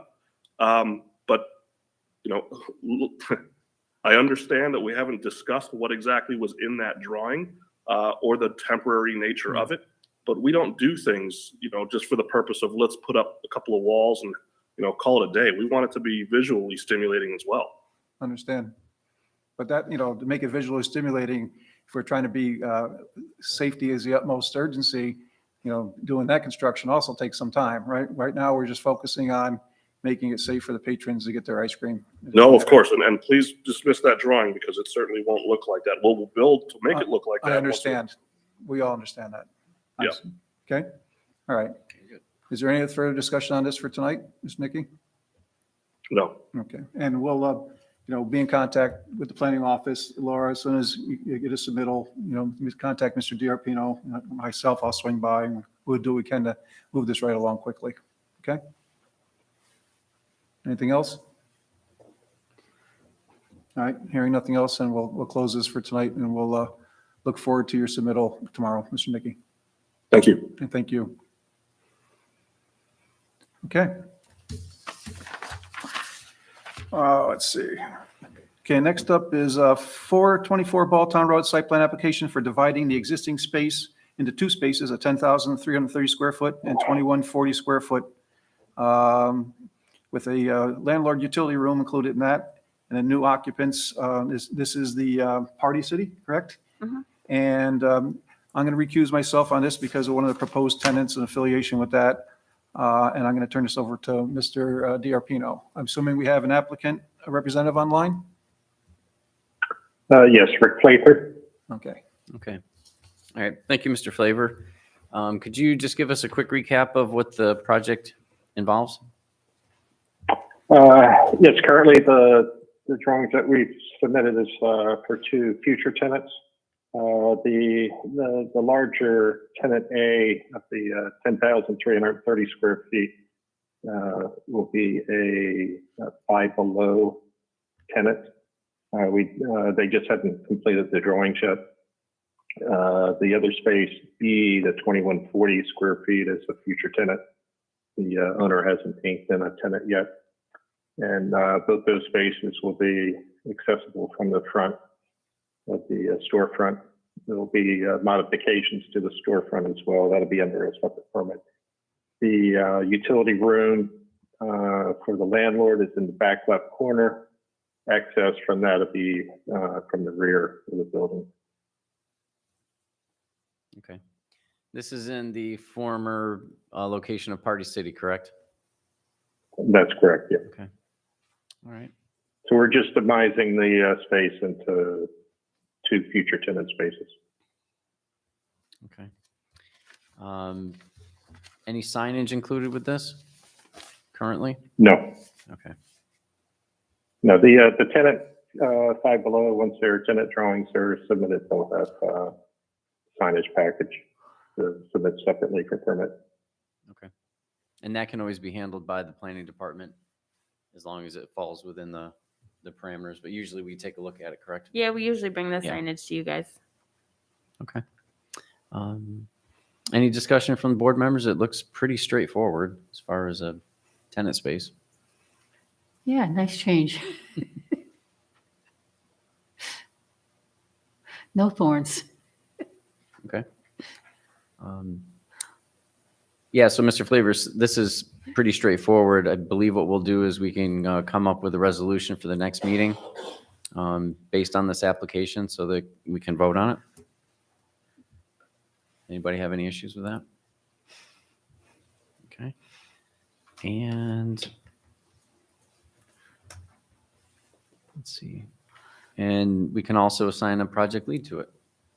If anybody wants to Yeah, volunteer for it. It would just be helpful if the tenant spaces are, if it's known that they'll both be retail, or if one of them will be like a restaurant, like it'd just be helpful to give us, just because when we're doing demising, we just typically would want to check, what the intended future use would be for parking. So if you've got Right, on my proposal description, you'll see that we're creating 2 future tenant retail spaces. retail. So it's Party City was mercantile and its remaining, those spaces will remain mercantile. Okay, so you're submitting them both as retail? Right, no change of use. Yeah.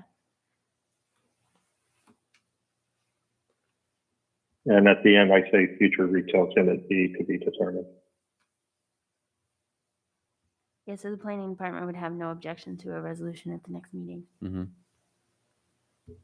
Okay. Good. Okay. Well, if there's no other comments from the board, then we'll see you at the next meeting. Okay, great. Okay. Thanks for your time. Thank you. Yep. You all show great patience.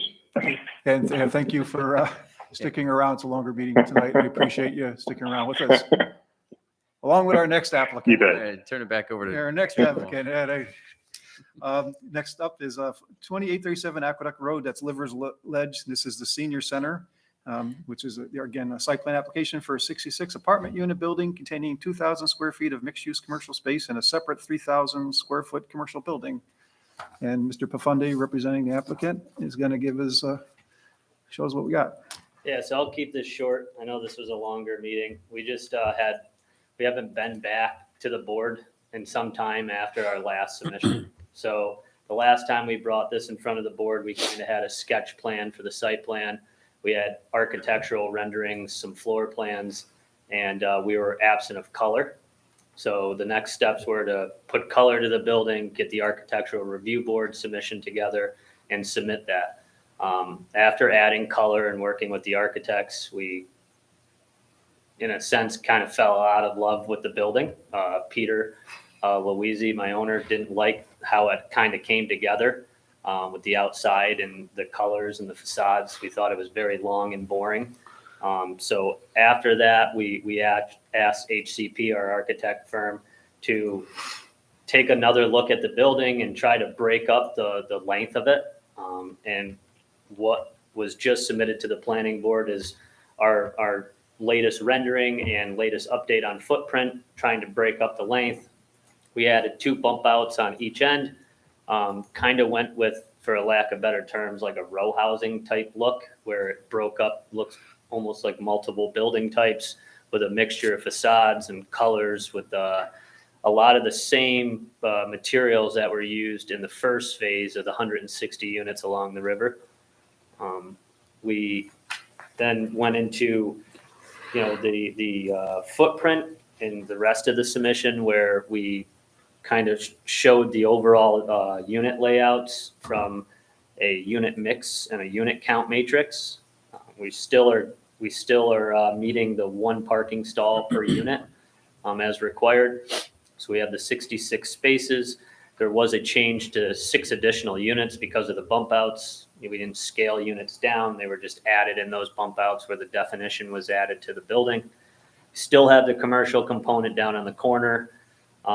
Still the stairways, lobbies, and elevators centrally located. So because of the overall outlook of the building being seniors, we wanted those kind of evenly spaced so they're not walking very far to each end of the building. And then we also included the updated building heights and the rest of the architectural review board submission with all the stones, sidings, ephes colors, different products that the architectural review board could review so they could kind of depict what the exterior would look like and the quality. I believe there was even window shop drawings and what type of Andersons were being proposed. We had Brett Steenberg update the site plan as well. You have that, Laura. That was a separate PDF. Yep. So these were brought forward more in a sense of being more conceptual, right? Brett added stormwater, water, sewer, added a little more detail from the comments that the board gave us as well. We added the bus stop, we added sidewalk connections into phase one in the bike trail. We added what we felt like we needed some more parking. So we made use of the old fire lane in the back, maintaining the required code width on that, but also adding some parallel parking on the back side as well, because of the parking spaces that were lost with the front bump outs to add definition.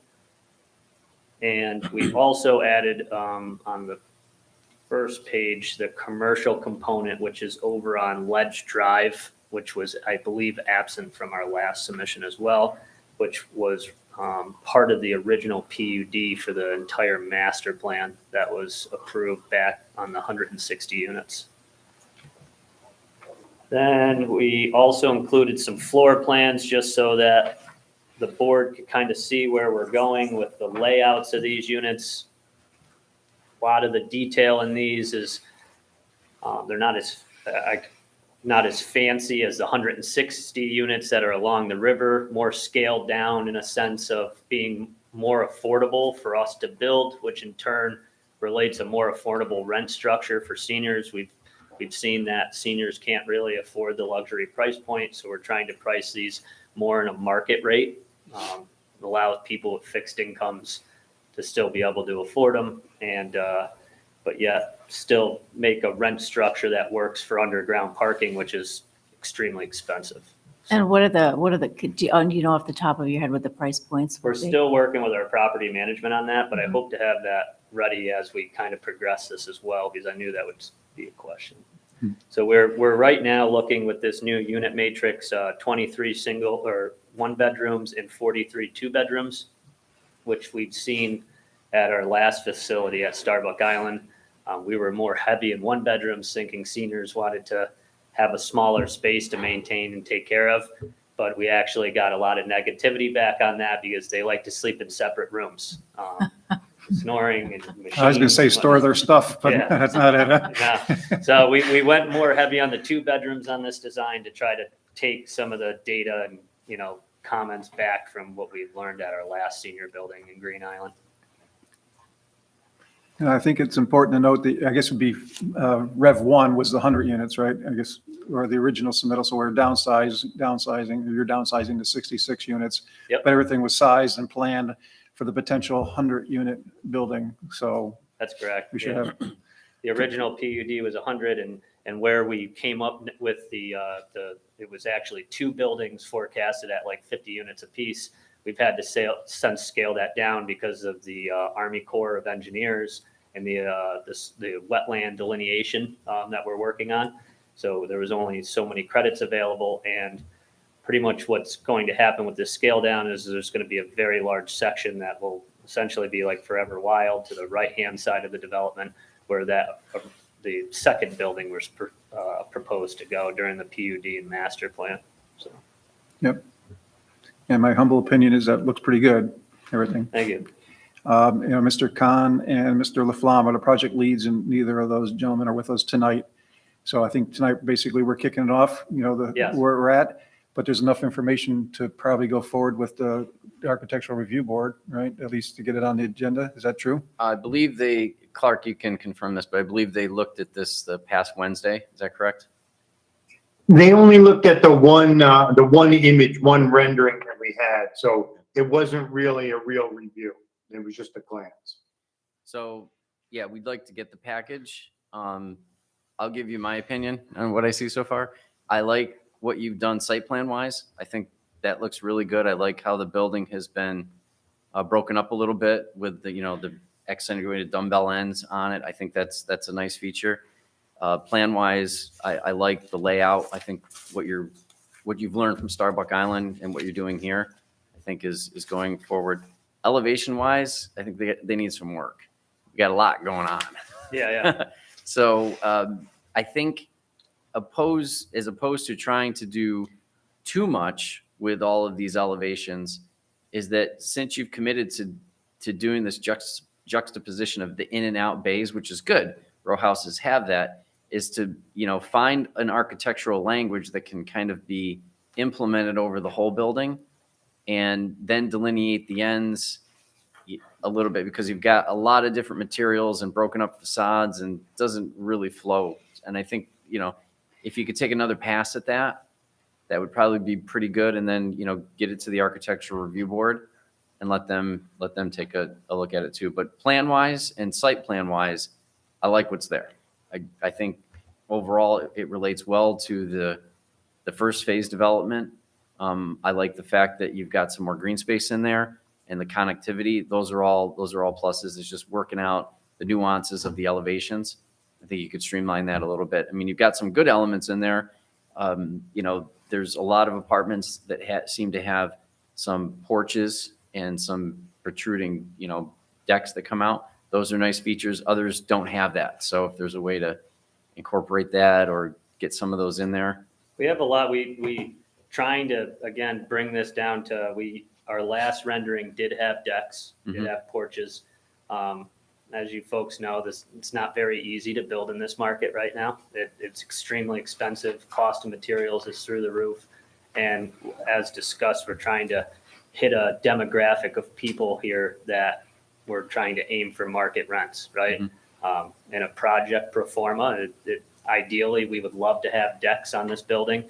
One of the things that we had to, kind of scale back on when we were looking at this and working with our design build partner, BBL, was scaling the decks back because they're an expensive item, right? Per deck, you're looking at right now about $10,000 a deck. So this was one item that we went to Juliet balconies, which we had an extreme success on at Starbuck Island. Residents loved them. It's a sliding glass door, so you got floor to ceiling light, but yet you can still kind of open it up. You have a fixed screen there. You have the railings that are recessed into the projection and, kind of gave you the element of a patio in a sense where they set up their furniture interior, but still got the breeze. So that was an actual cost budget. We're trying to make this work to build it and roll right into the next phase.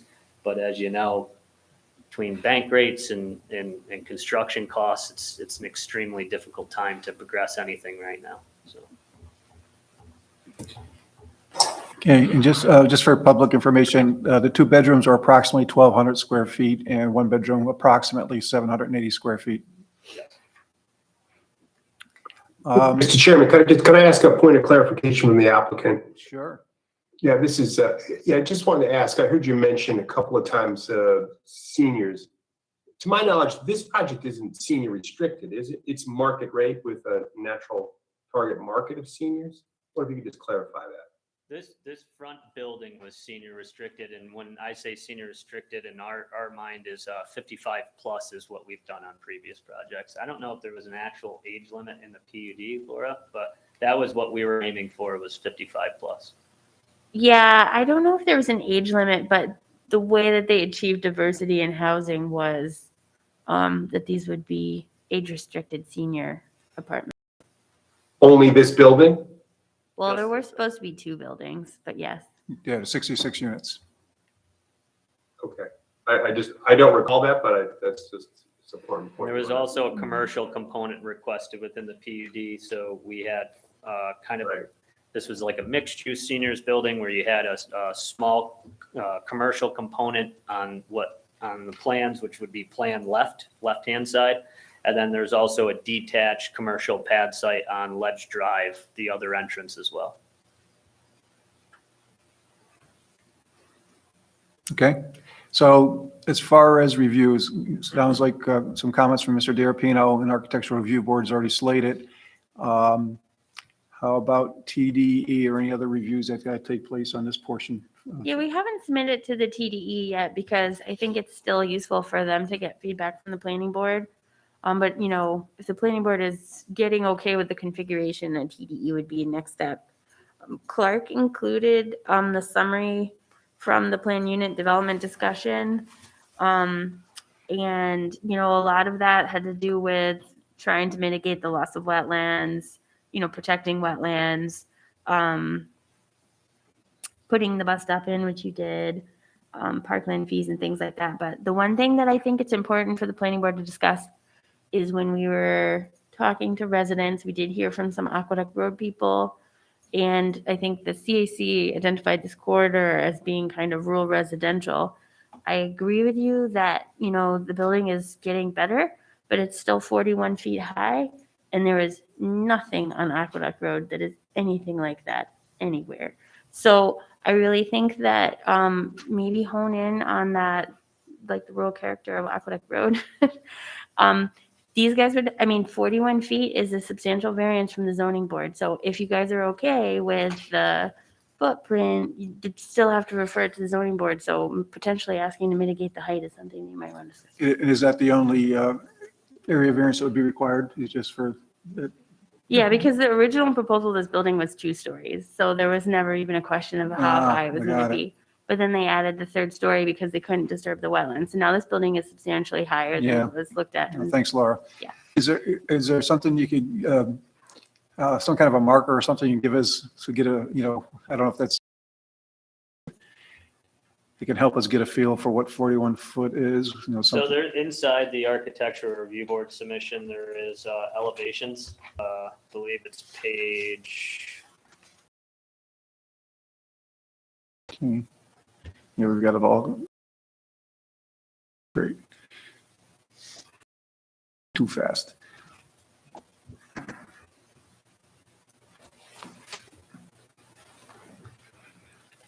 I can say, so as Laura expressed, you know, the, where we came to this vertical height was obviously the down property in the front phase where the seniors was, you know,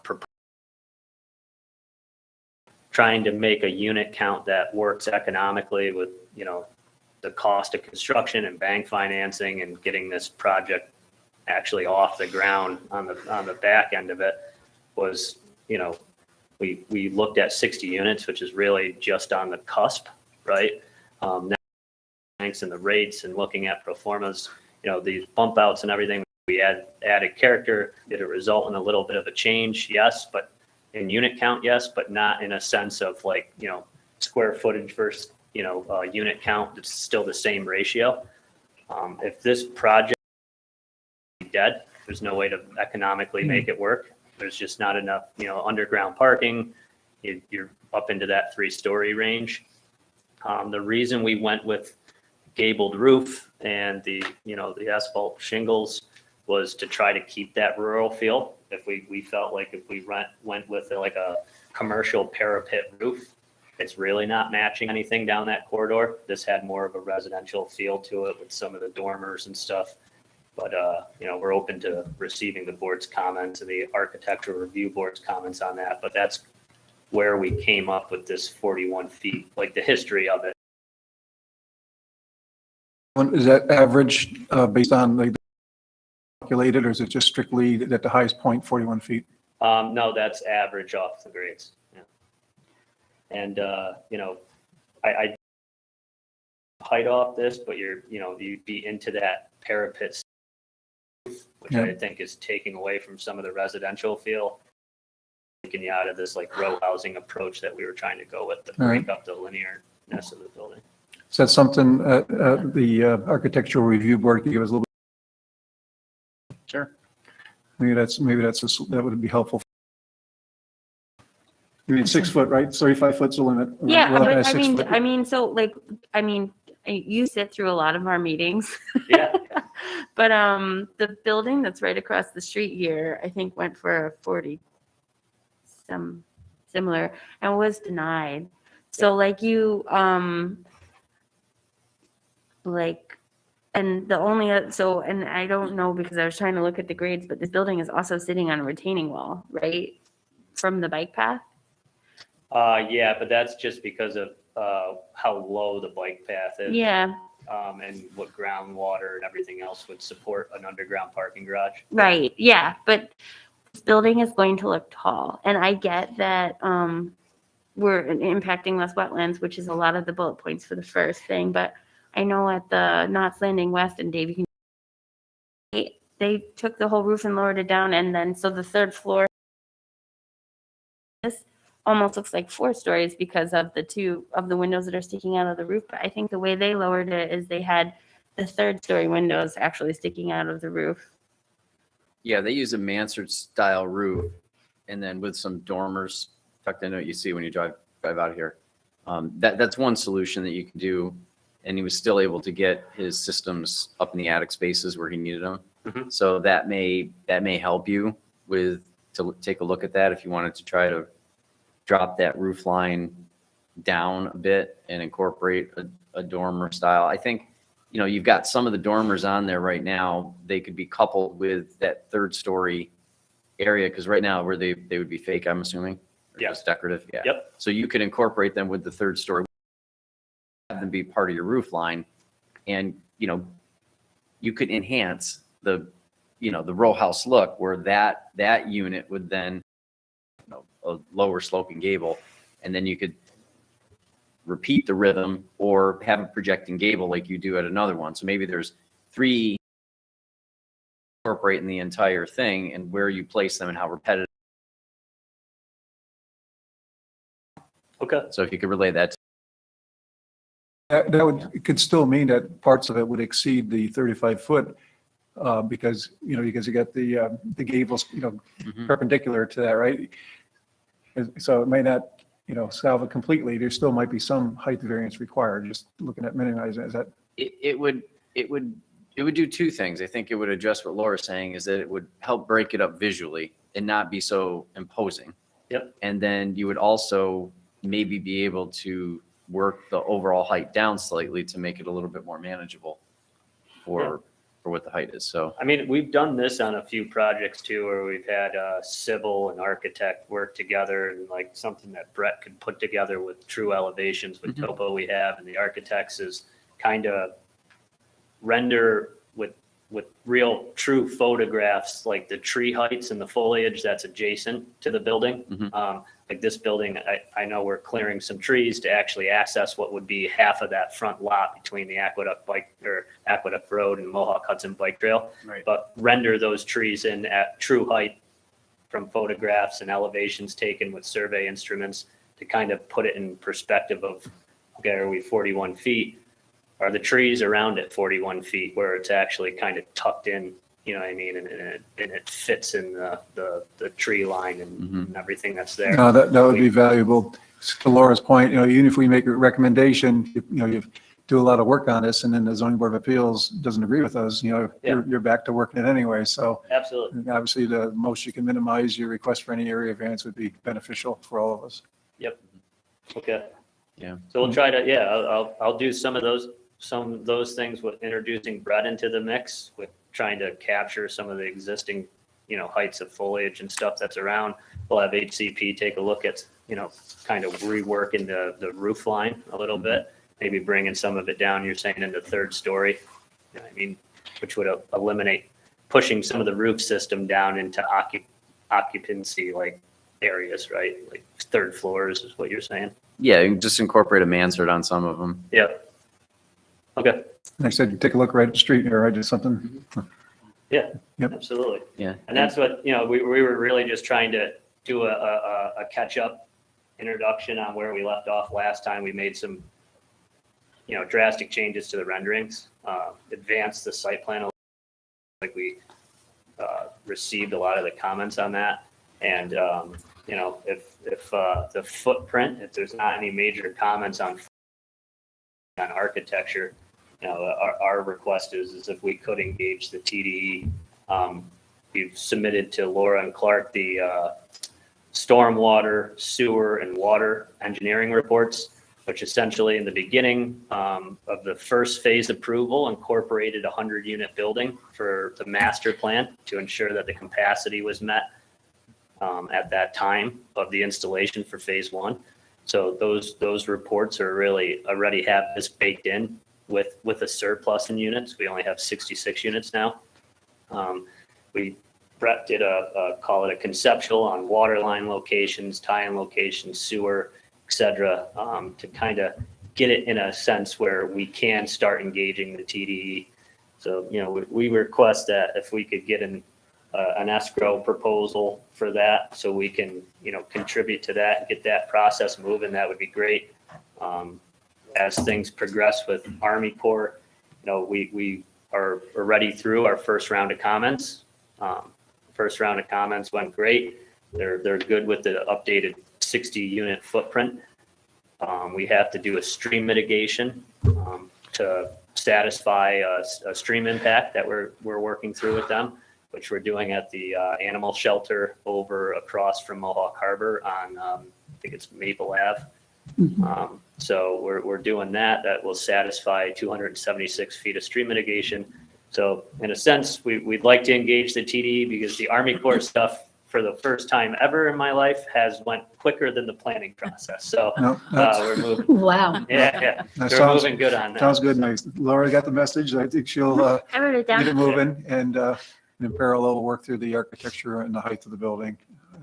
Okay. Right. Yeah, and your material structures too, this is something you talk about with your designers, that, you've got stone, brick, hardy board. What you did on the phase one houses, maybe scale back a little bit. Yeah. And see if there's a better price point with going with more similar materials, or only using those at maybe say like the first floor level, to accentuate it, to give it some articulation, but not plating the whole thing. Yeah. I mean, these are, I'm in the construction industry, so I understand, Yeah. It's lead tough times right are now. tough, you can't get certain components. But there sometimes is a value in getting more quantity if you're buying, more of the same things, and you're also keeping and harmonizing with the buildings that you've already currently built. Yeah. So it all kind of, ties in together. I just want to note that I really like the row house effect. It is distinctive, and it's not just a big box. Yes. So Thank you. I appreciate the materials discussion. I understand buying in quantity Yeah. usually gets a better price and all, but I don't want you to lose that row house feeling, because I think it really adds a whole lot to the project. Okay. Thank And you. I'm normally a total stickler on the height limit. On this, I might be willing to give a little to keep that look. Okay. Yeah, you design a good building, Yeah. a nice building, people are going to want to buy there. Right. So. Absolutely. That's our goal on these. So. That looks good. Yeah, I think, and we should also obviously get the project leads input on this, hopefully at the next meeting. But I think you're off to a good start. So. Awesome. Well, thank you, everybody. I know everybody thank wants you. to go to home, go to bed. No, we got a few more things to take care of, but we appreciate you guys' patience tonight and sticking it out with us. Yeah. Thank you very much. Thank you. Look forward to seeing you folks again. Okay. Thank you. All right. So next we got planning department reports. I know, Laura, we do have one bit of business we want to take care of tonight. And I don't know if we would do it under commission business or under reports, and that's the Goodyear. Maybe we just take care of that right now. The Goodyear container was put in place, and we had a condition that once the container was put in place, that we would take a look at it and see if there's any further mitigation. Mr. Laflamme, I believe, was the project lead right on that, and he's not with us tonight.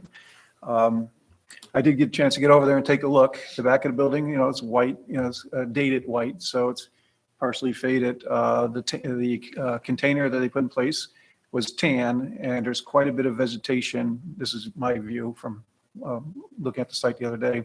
Quite a bit of vegetation between the container and the first residence on that street. I don't think they could see the container, I'll be honest with you.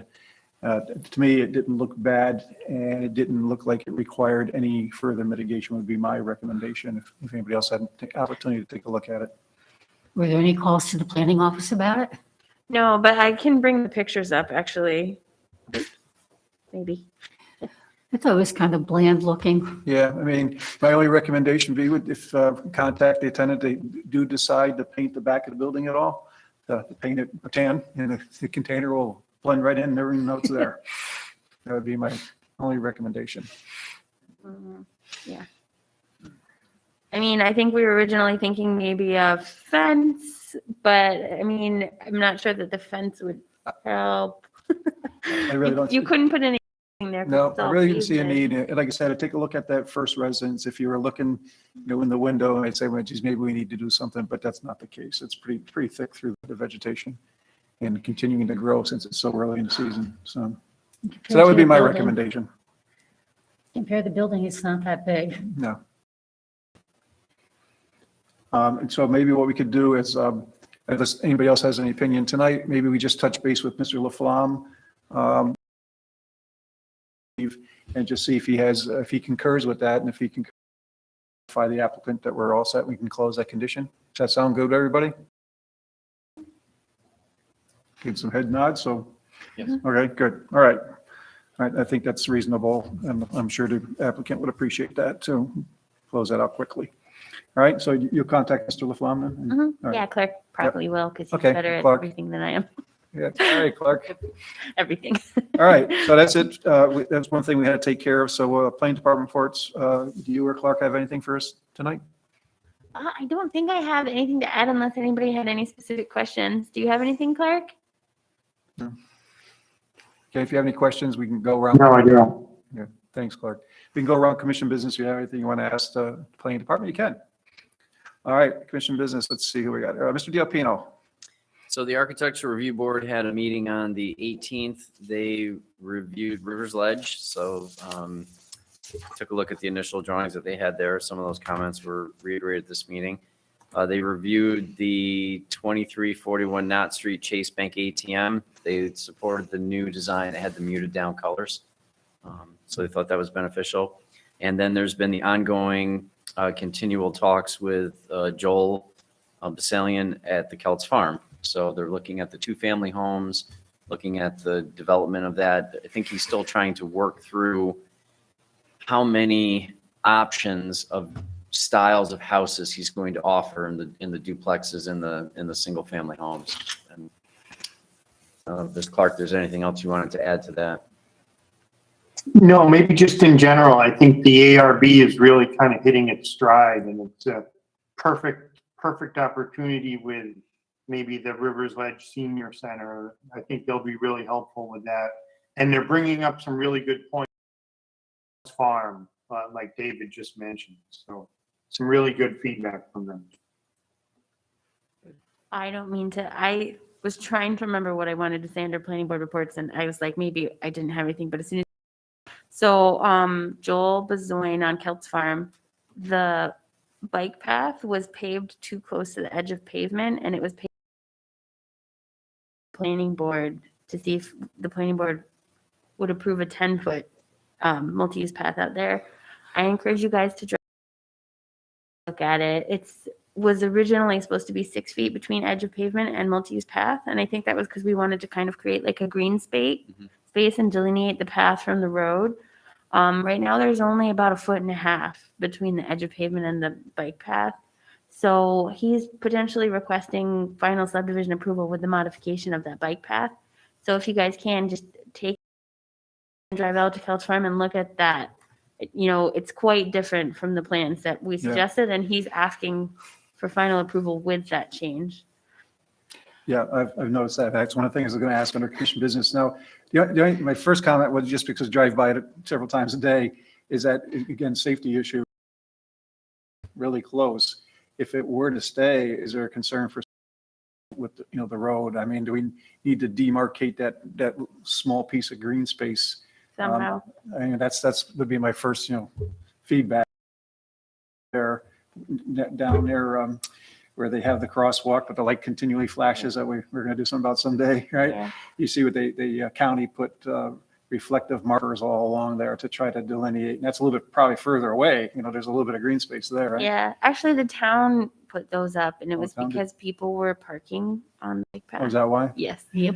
But But it helped maybe delineate. it does help delineate, but I don't think, I mean, it's just my opinion, you probably wouldn't want to see that type of markings Yeah. in a residential neighborhood. So we can look and see if there's any minimum like ASTM or ASHTO or whatever those, traffic guidance is. Just look at that code too. Or you can give Joel that feedback to see if he has any suggestions besides just, leave it the way it is, Yeah, I mean, I wouldn't recommend, I mean, it's just my opinion. You guys drive out. I wouldn't recommend leaving it. I mean, there's literally only like this much.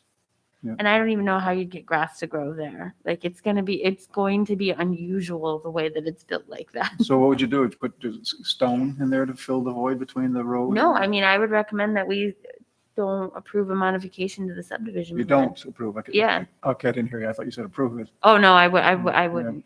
But I mean, I'm one, and I don't even vote, but that was the Your request there, recommendation. so yeah. It's your recommendation. Okay, well, So the town takes over snow removal Mhm. once that road is established, Correct. correct? Yep, Once it's certified? yep, and he completed the utilities and done the base coat, so I think he does want to return to the planning board for final subdivision approval, which would be the next step for him to be able to pull more building permits. Mhm. But he just expressed tonight that he would like for the path to remain the way that it's built as part of his final subdivision approval application. okay. Maybe, Clark, more work on your plate. Maybe get an email out to everybody who's in here tonight, requesting that we all take a look at it. I appreciate that. And then we'll all take a look at it. And just mention to Joel, if there's any options for mitigation if it doesn't get removed. Well, for sure, he can at least saw cut 2 feet off of it so that the inside would be wider. Yep. It still probably won't be 6 feet, but it would be more like 4 feet, 3 to 4 feet. I think making the buffer 6 feet may be a substantial change out there to what was actually built, but right now the path is 10 feet wide and it's only supposed to be 8. So you could certainly saw cut 2 feet of that pavement off to make a bigger, wider green space. And now I know why it looked funny to me. It Thank you. looks funny. Yeah, Yes, it does. Yep. No, thank you, Laura. Because I've been driving by every day too. It's not per plans. Okay. All right, we're on commission business. You're all set, Mr. DiArpino? Thank you. Mr. McPartlin, have anything for us tonight? I just wanted to say that going back to the lengthy discussion we had about the broken in, I just wanted to say that I'm really glad that the planning office was able to procure the conceptual plan that they did from MJ Engineering. And if and when we can see that plan come to fruition, I think it will be a great improvement to that business district. So I didn't want that to get lost in the discussion. Okay. I have nothing else. Thank you. Mr. Scrivby Tennis? I have nothing. Okay, Ms. Gold? I saw the agenda for tomorrow night's town board. They're appointing a comprehensive plan committee. It's on there. We're going to. I actually haven't seen it yet. It's on. It was on when, before I came out. I had one quick follow-up question from the discussion we had at the last meeting, because I think the powers of the building inspectors may be broader than they were at some point in time. I know they could always say a building needed to be removed if there were structural defects and that kind of thing. The case I was thinking of, just so you don't think I was totally nuts, there was nothing wrong with the stability of the structure. The concern was the chemicals that had been kept within, and we had testimony that they had been mishandled to the point that the building was contaminated. And back then, because I'm talking a lot of years ago, the town was no longer sitting as its own board of health and had turned that function over to county. And I don't believe at that point in time, the building inspectors could fault a building on that and require it to be removed and torn down or whatever. Could they now?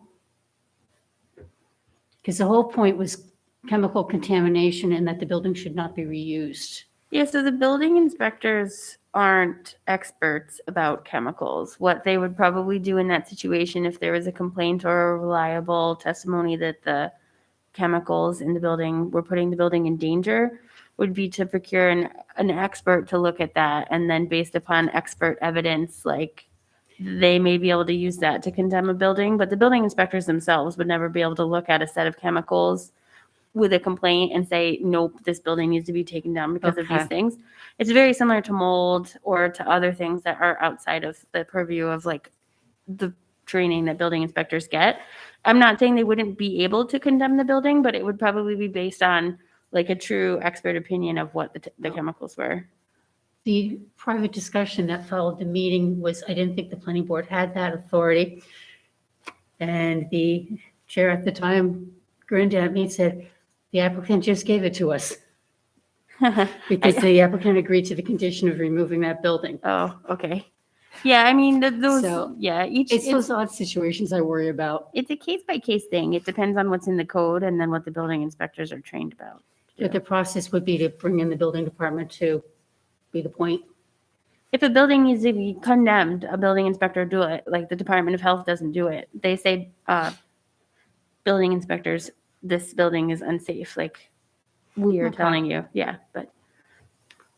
Thank you very much. Okay, Leslie? That's it. Ms. Strang, you have anything for us tonight? Nothing, thank you. And I have nothing for us tonight except for thank you to the staff for time tonight, Ms. Jean back there and everybody. Appreciate your efforts as always. Can I have a motion to adjourn? So moved. A motion adjourned by Ms. Gold. Have a second? Second. Second, Mr. Chairman. Second by Ms. Strang.